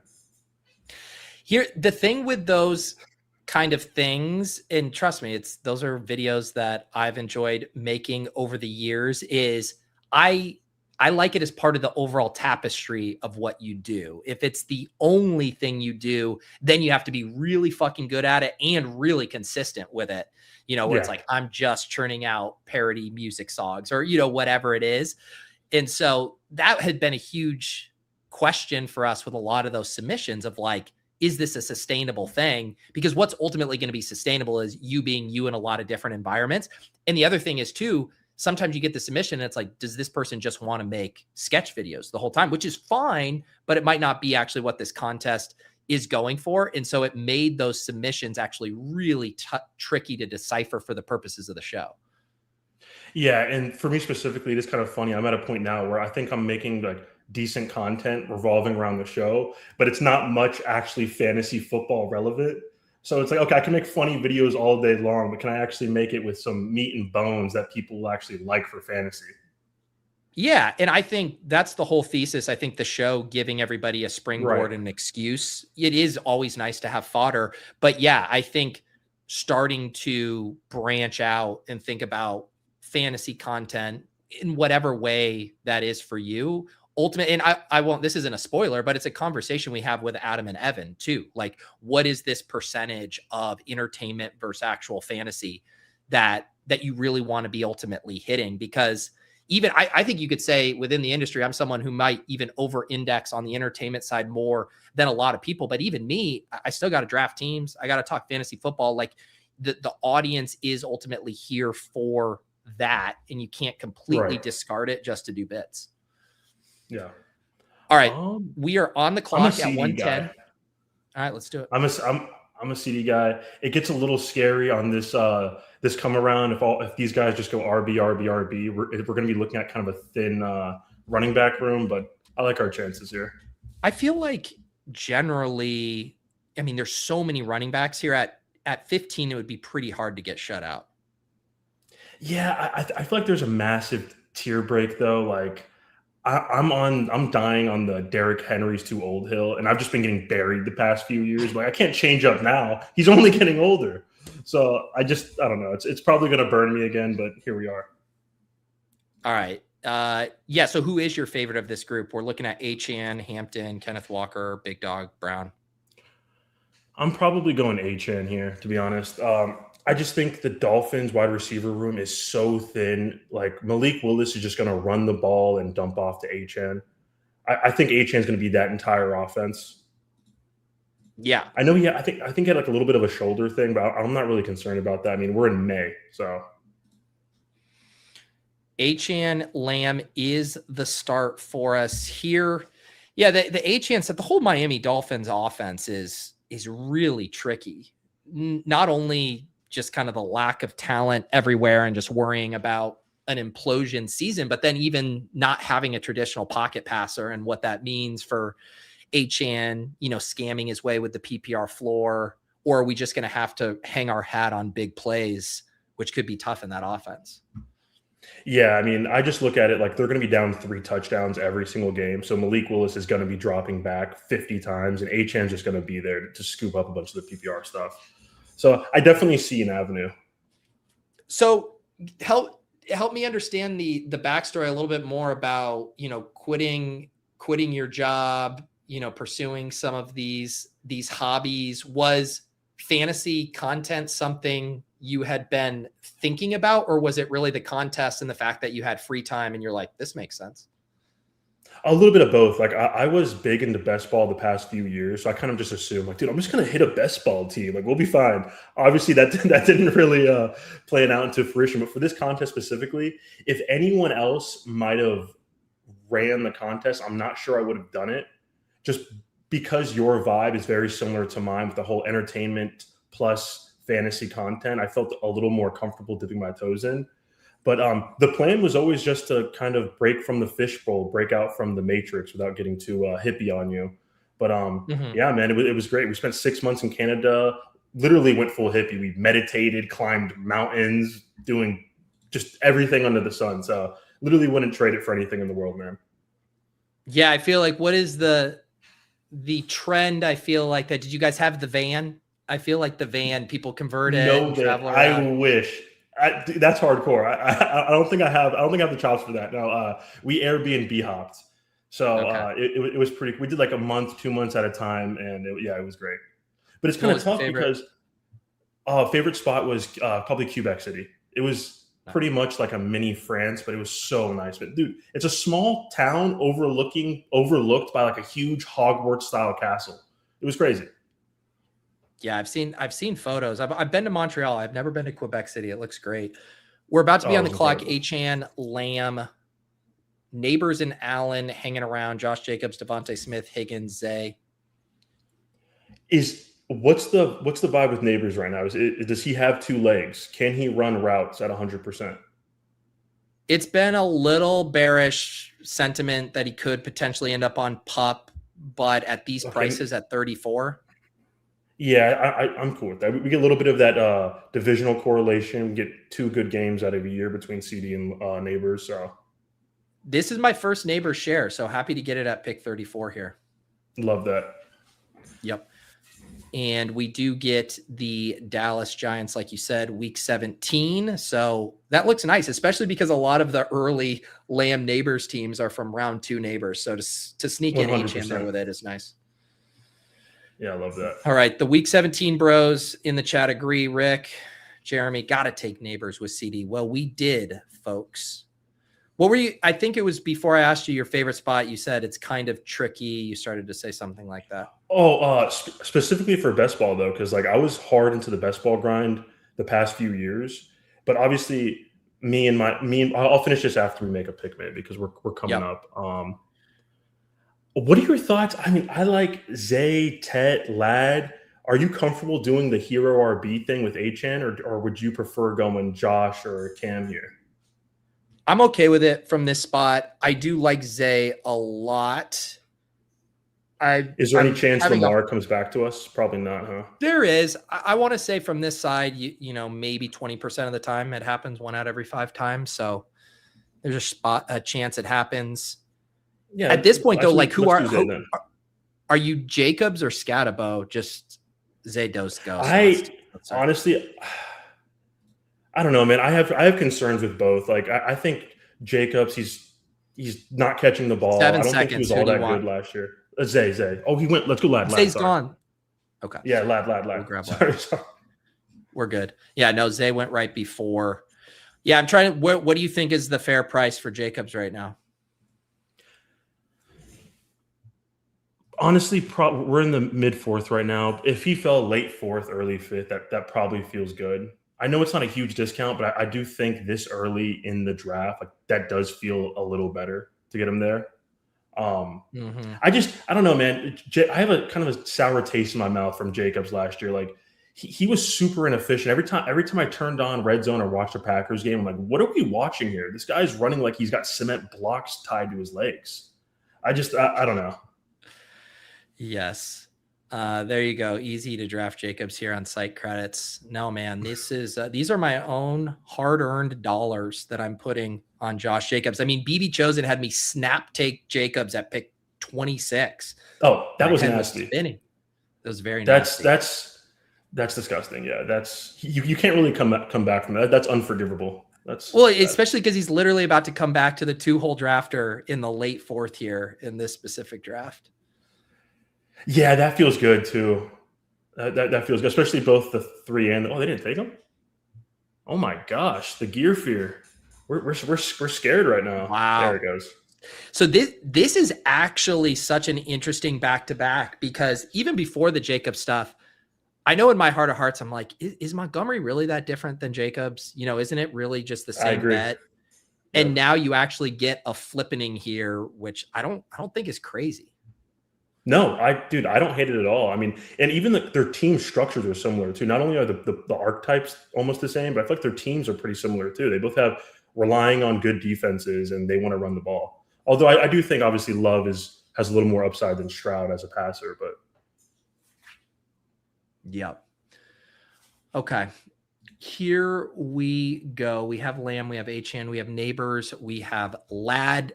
I will ask, were you and Chad really trying to get on After Dark, or did you not make much of a push? Oh, I made a push, man. I wanted to be on After Dark. I even dropped a little video kind of going after Emo Cowboy. Like, okay, I won't go on a crazy rant, but if you want to watch Emo Cowboy on stream, guess what, guys? He has a show. You can go watch him on his show on stream whenever you want. It's okay to meet new friends. You're going to love me and Chad. You would love us. But now we're never going to get that. So, yeah, I was,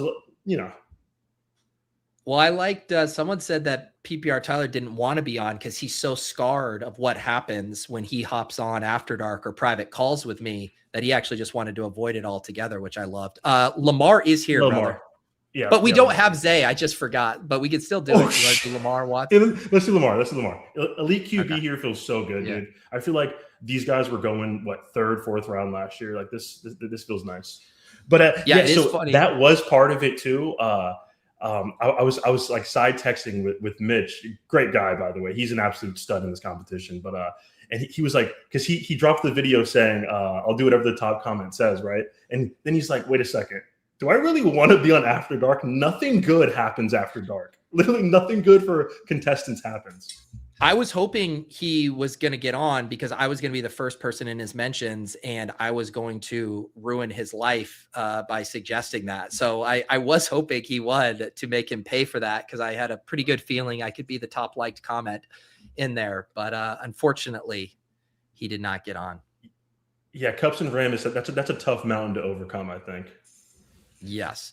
All right, 6.3 here. We got the 113 Tyson, Tootin, Alec Pierce are our solver suggestions. What do you want to do here?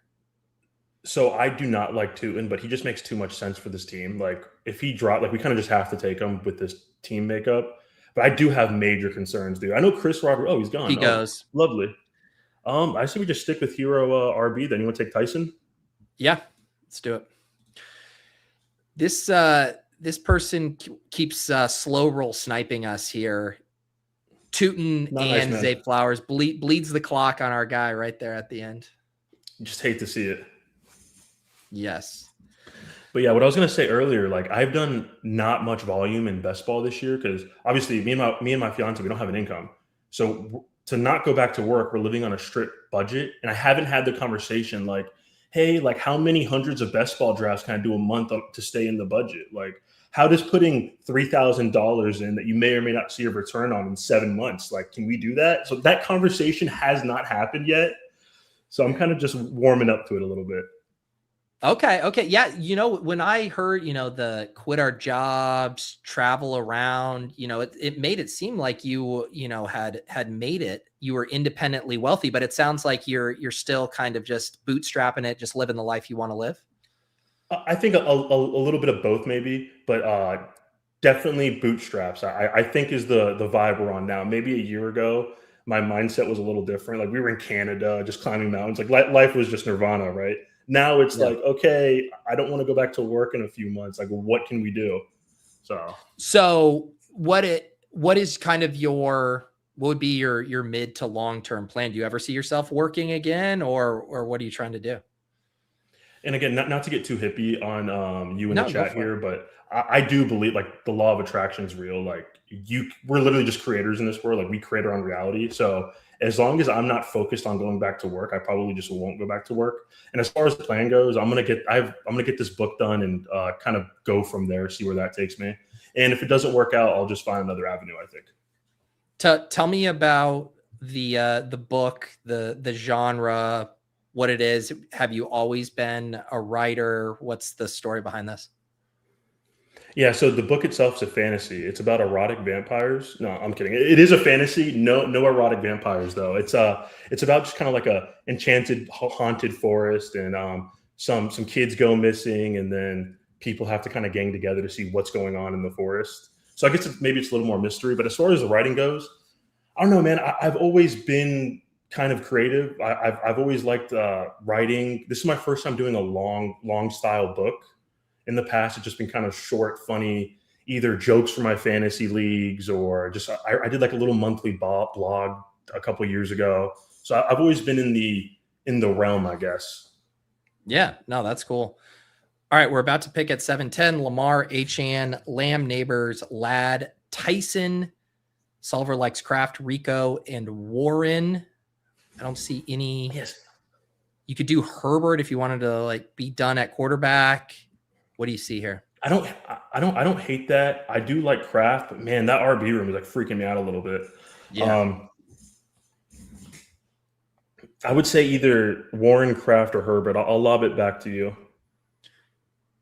Warren, Kraft, or Herbert. Yeah, let's just play play the ADP a little bit here, Yeah. grab Warren, and then maybe the room will make our next decision for us.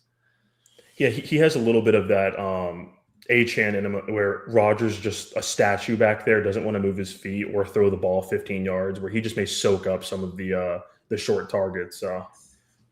So with the book, do you have, like, did you go into it having the kind of the full story and the arc you wanted to tell, or is it you just kind of jumped out of the plane and figuring it out as you go? Yeah, so I have the general overall theme, and it's gonna take a couple of books to actually get to. But when I started writing this, like, dude, the thing writes itself. I know that probably sounds cliche, but it's so true. The thing literally, these characters are doing stuff that I never imagined they do. So it's kind of an interesting process where I'm kind of telling a different story than I originally wanted to, but I still think it's coming out okay. Nice, dude. That's exciting. All right, about to be on the clock at 8:03. Herbert falling a little bit if you wanted to stack him. There's also Michael Wilson, Laporta. What do you want? Dude, these guys don't move me at all. I think it's just Herbert. Like, Monungai, Michael Wilson, that just doesn't move me at all. Let's do it. Yeah, I mean, Rico, we had already taken Warren, so that wasn't going to be attractive. Right. There wasn't much we could do there running back wise. This has potential to be a really nasty running back room. Like this could be bad. Yeah, H.N. Warren, I guess if you're going to try to spin zone it, at least you've started with two guys who should catch some balls. Make sure that you're not completely reliant on touchdowns. But yeah, we're going to have to work a bit here for sure. No, agreed. All right. So I think it's my job as being on this show as a contestant. I got to squeeze some information out of you, man. Just any little drop you can get. Any little drop you can give us, man. Anything. You mentioned a twist. Is that all we're gonna get? You're gonna have to be so much better with your questions than just be like, can you give me something? Ask a fucking question, and I'll see what I'm willing to answer. Okay. Ideally, after this submission drops, how many contestants are left in a perfect world? Let's see. Do I want to give away the exact amount? I don't think I want to yet, but let's just say this is going to be a similarly big cut as the last episode. Wow. That's percentage wise. Yeah. Yeah. That's scary. Yeah. Part of it is like, it's tough. I mean, even last week, I think I said it, there were a few cuts that were very hard. Like Max, when I watched his submission heading in, I thought he had huge upside, and having to cut Max was like difficult, but the score is the score. What you do in the challenge is what you do in the challenge. And so there's an element as we get further in the show, like there's essentially no easy cuts. Everyone has made it from 135 down to 16, and it makes it really difficult, but these challenges have to mean something. And if they don't, then it's like, what's the fucking point of doing the challenges anyway? So is this your way to tell me that I'm gonna be a tough cut coming up? Is this like a long con? Be like, hey man, like you're doing great, but like it's hard. Is that well, no. Hopefully the other thing we've realized so far too is like there has not been one stage of this competition that hasn't gone to the fans in some regard, right? I can't think of a single stage where the fans didn't have a say in at least one vote, if not multiple votes. So that will also continue as well. What we got? We have a pick at 9-10. We have Herbert and Lamar Jackson. We have H.N. and Warren. We have CeeDee Lamb, Malik Neighbors, Ladd McConkey, and Tyson. The solver suggesting Kyle Pitts, Michael Pittman Jr., and Trump's MC, Jackson Dart. What are you eyeing here? Oh, man. Again, it kind of feels like we're forcing the running back here. I don't love Dobbins, but, I mean, beggars can't be choosers. I like Pitts, too, if we want to fill in the tight end spot. I think we grabbed the running back. Yeah, let's go Dobbins. At least on a good offense, right? I mean, that's something we can hang our hat on. The Broncos should be good. The chat's trying to ask questions for you, but, it's your stage, so I'm not answering questions from the chat here. I think people are just going to have to stay tuned. I'm definitely failing at my job. All right, so Actually, this is You don't good have a one job, here. is what I learned. So you did fail at that. Yeah, that's not good. This is all volunteer work, and I'm not going to get the call back. So that's good. Is there a scenario where only one of the two duos gets through, and the other one gets cut? I'm not going to speak on that. Oh, that's terrifying. Oh my God, that's horrifying. Chat, if you're in the chat, That's actually a good question. That is a good question. Ooh. Are the duos fully packaged deals again? Chat, all if right. you make it through and I don't, I will never love you again. It'll be hatred. Just pure, unadulterated hatred, Chad. All right, what we got? Kyle Pitts, Mark Andrews. Kyle Pitts is the faller here. Mark Andrews is the stack. We also have Chris Rodriguez. Is Andrews going to fall to us in any reality? Probably not. I think he could. It's your call.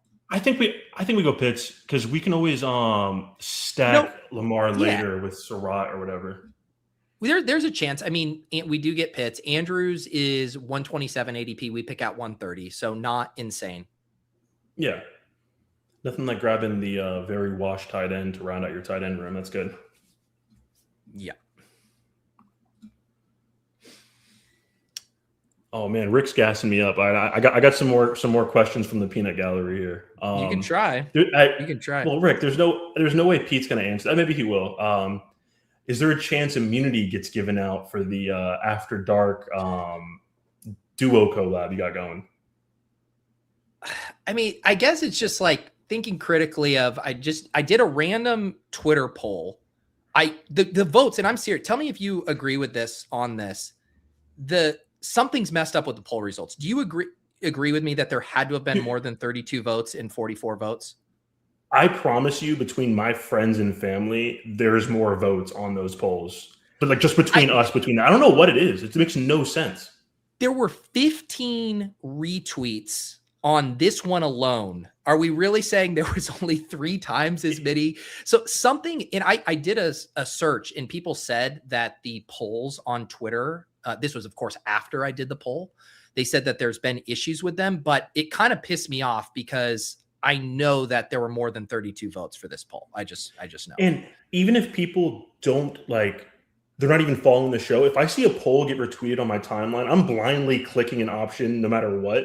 So you have some equity there too. It just makes no sense. So because I remember old X. I hadn't done a poll in a long time, but I remember doing one, and it was like updating in real time. And when I put that poll up, it literally for 20 minutes had like 1 vote. And I'm that's a long way to say that I would probably not put a huge decision into a broken poll. So that's all I will say about that. I also just realized you completely that was expert level derailing of my question to get immunity answers out of you. You're like, let's talk about these Twitter polls for a sec. We're coming back to it's not that easy, Peter. We're coming back to it. Go AZ Cards. This is the Bash. Let's learn more about Trevor. Ask a question. Go AZ Cards. Ask a question. Yeah, You're generally my good question guy show. In here. Yeah. Yeah. This is we don't care about those other touts. He did ask one earlier. I missed. He wants to know: can you make candles go heal? This has been a big talking point. Chad's the nice guy. Can you get him to show his teeth a little bit here?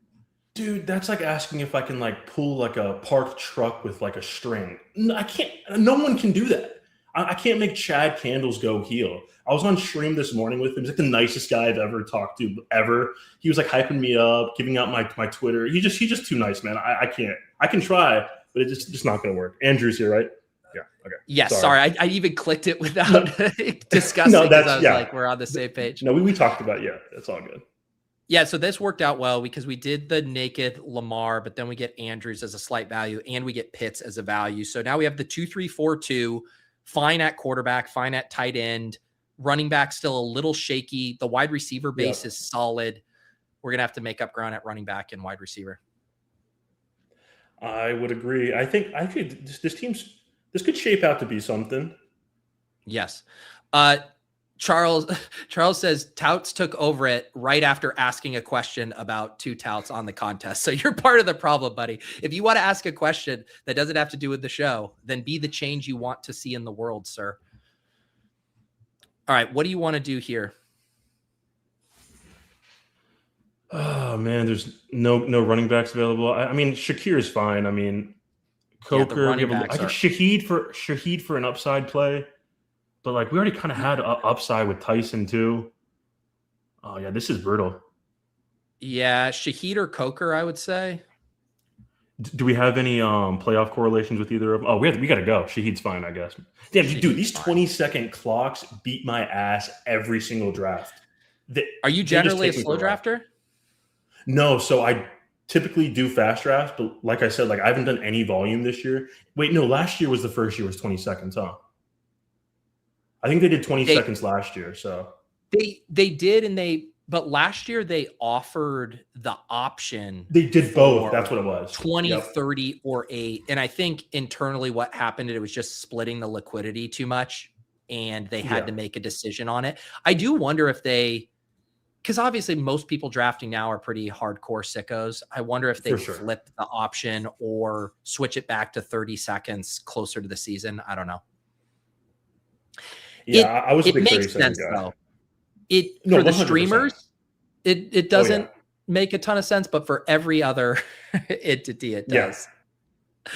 I will say this. I want to give Trevor his time to shine. I'm also going to ask this room. I do have lulls here in 8 minutes. So let's pick up the pace, drafters. The first 2 rooms were blazing and everybody is bleeding the clock here today. I think they're all just on stream. Dude, it's the Trev show. They want to listen into what I have to say. They're milking the clock, man. Yeah. All right. Yeah, this is a good one. Rick, Trev, thoughts on Kamara to the Packers? Do you see that potentially?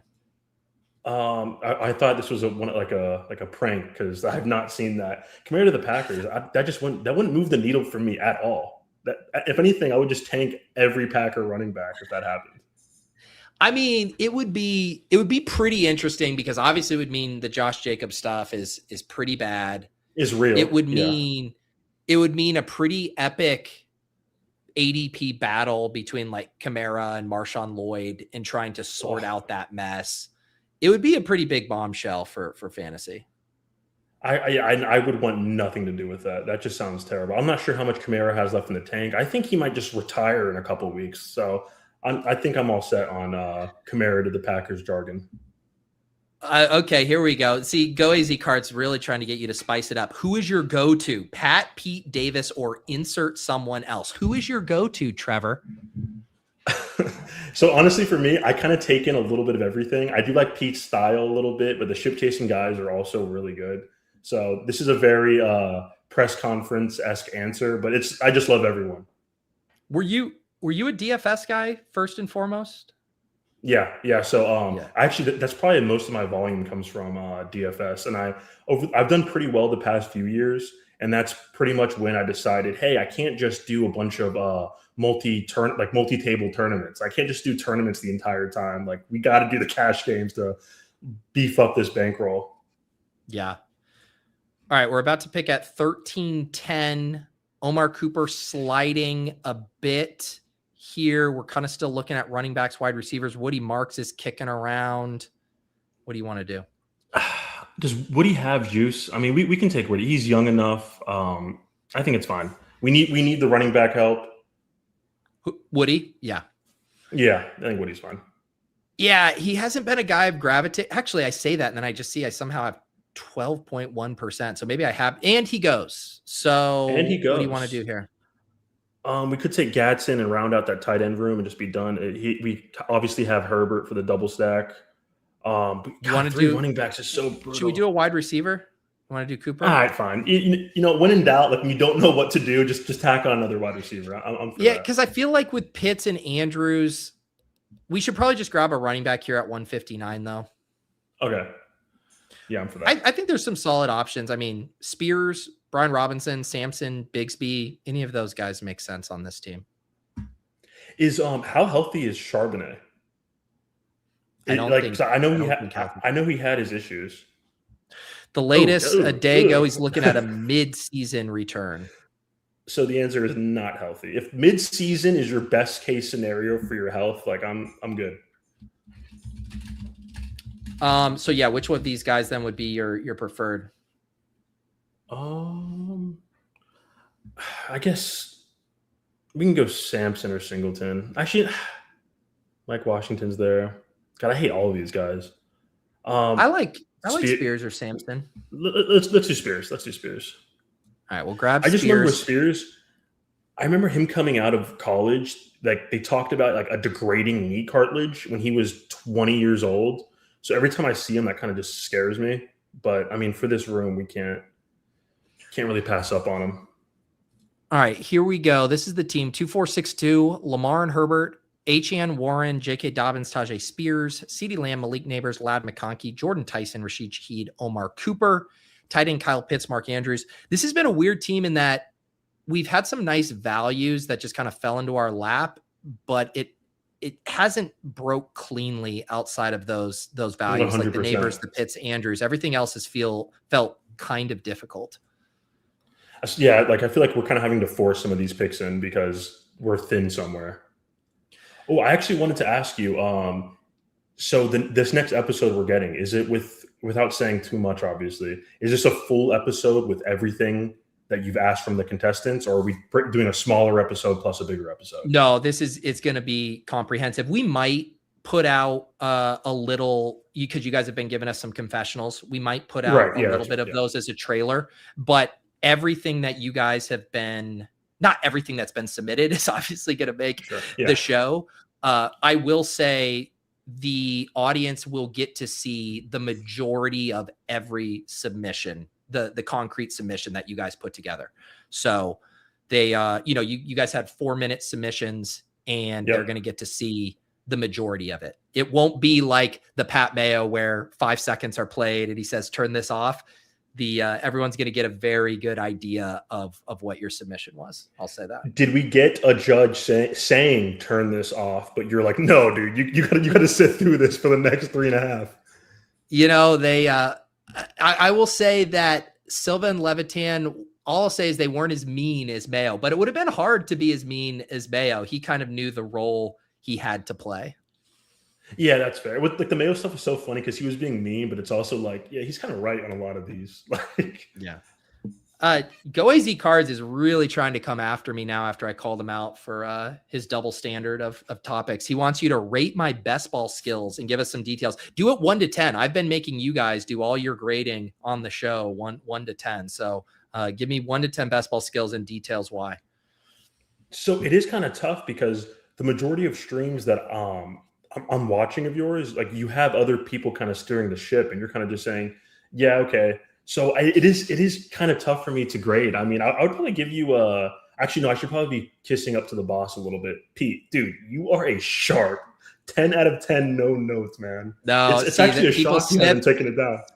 No, people see right through that bullshit. Running back, wide receiver, do you want to do like a Sampson, a Singleton?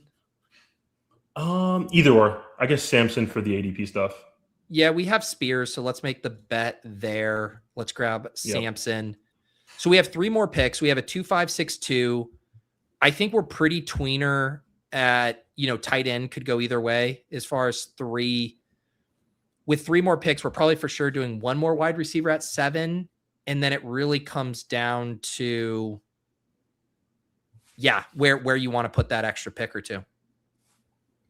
Yeah, if we have the extra pick, I probably would put it at tight end unless we're just convinced that what we saw from Pitts in the last half or the last few games of the season is just the new norm for him. Which I guess it could be, but man, that's a tough side. I just feel like Drake London's so much better than him. So at best, he's the 2nd to 3rd option on like an okay offense.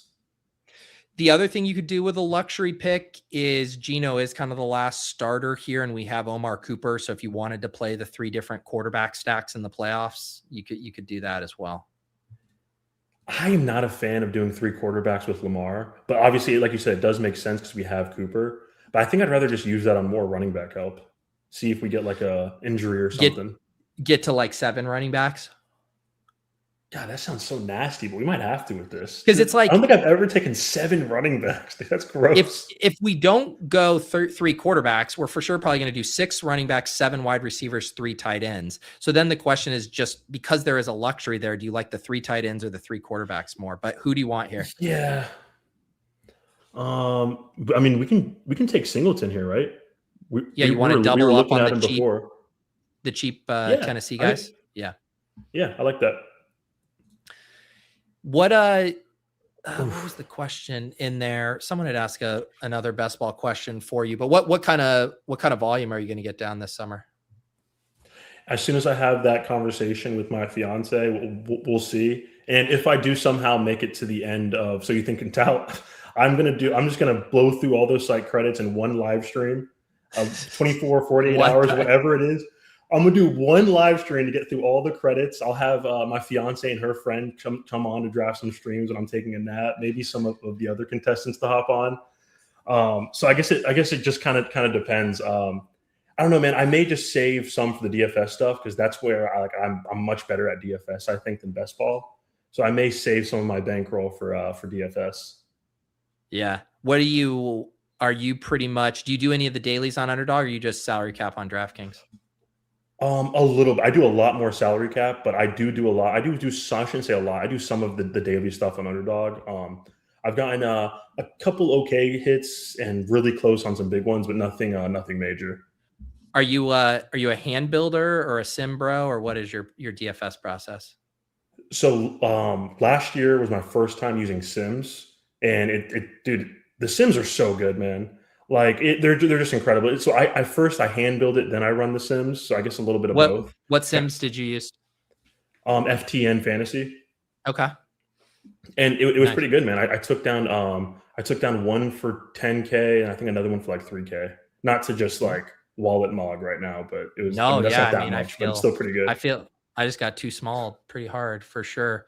Now this was actually something we did have to hit on. How has your fiance handled her placement in the show? She obviously got shouted out by Mayo. It's been a little bit of a recurring bit there. Dude, she is all in. Like anyone that's not me, she's like, that's Pete's friend. He's a streamer. This is rigged. Like she is literally just all in on the Fold My Sock stock right now. Like it's actually incredible. And not to it'd be kind of concerning if she wasn't. If she was like, Trev, you're kind of so, but this goofy chicken guy, I'm all in. Yeah. No, that'd be tough. Am I allowed to tease the submission? I'll let you get. Are you going to tease that she's in it? Yeah, I was going to say she does make a. If you can recognize her, she. I'll allow that tease because the only females we've had grace the show is your wife. So I think that's a good tease of be like, you can see another female on the show. That's the only way it's going to happen. And honestly, I think that means you just have to keep me on. Like, you can't kick me out. I'm providing way too much value, dude. Speaking of way too much value, I think we got to take Geno Smith here, right? We got to go Geno. Yeah, no question. This is back-to-back drafts. We had the massive Fernando Mendoza slide with Chosen, and then we get the big Geno slide here. I've been waiting for this moment because like the whole meta has been the QB thirst, everything pushed up. You miss out on any of these guys who can start 17 games. I know we have Lamar and Herbert, but with the Cooper and with the Geno slide, I like it. And honestly, dude, I'm ready to get hurt again with Geno. Like I get how bad he was last year, but I mean, he does have some weapons. Like he's got Garrett Wilson, Breece Hall. Obviously, we'll see how Omar Cooper turns out. But there's a path where if the Jets are losing every single game and he has to throw 35 times, like he could be fine for fantasy. Yep. So all right, I'm ready for it. We're gonna make this last pick.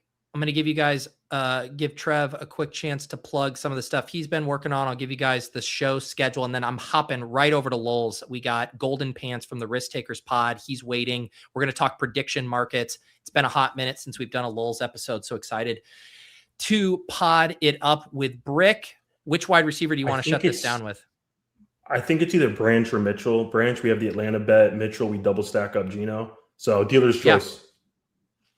Yeah. Whoever you have less of, I guess. I like the double stack with Geno. Let's let it rip. Let's do it. Love it. Let's let it rip. So here's the final squad: Lamar Jackson, Herbert, Geno, Achane, Warren, Dobbins, Spears, Sampson, Singleton, Lamb, Neighbors, Ladd, Jordan Tyson, Shaheed, Cooper, A.D. Mitchell, Pitts, Andrews. It was a little rocky getting there, but I kind of like how it landed. Dude, I don't hate this at all, man. Should we already start like looking at like where we spend the milli? Or is that probably not? Too early? I think now we start to look at. we start looking at our where we're going to get running back production, and then we can do baby steps to how we spend the money.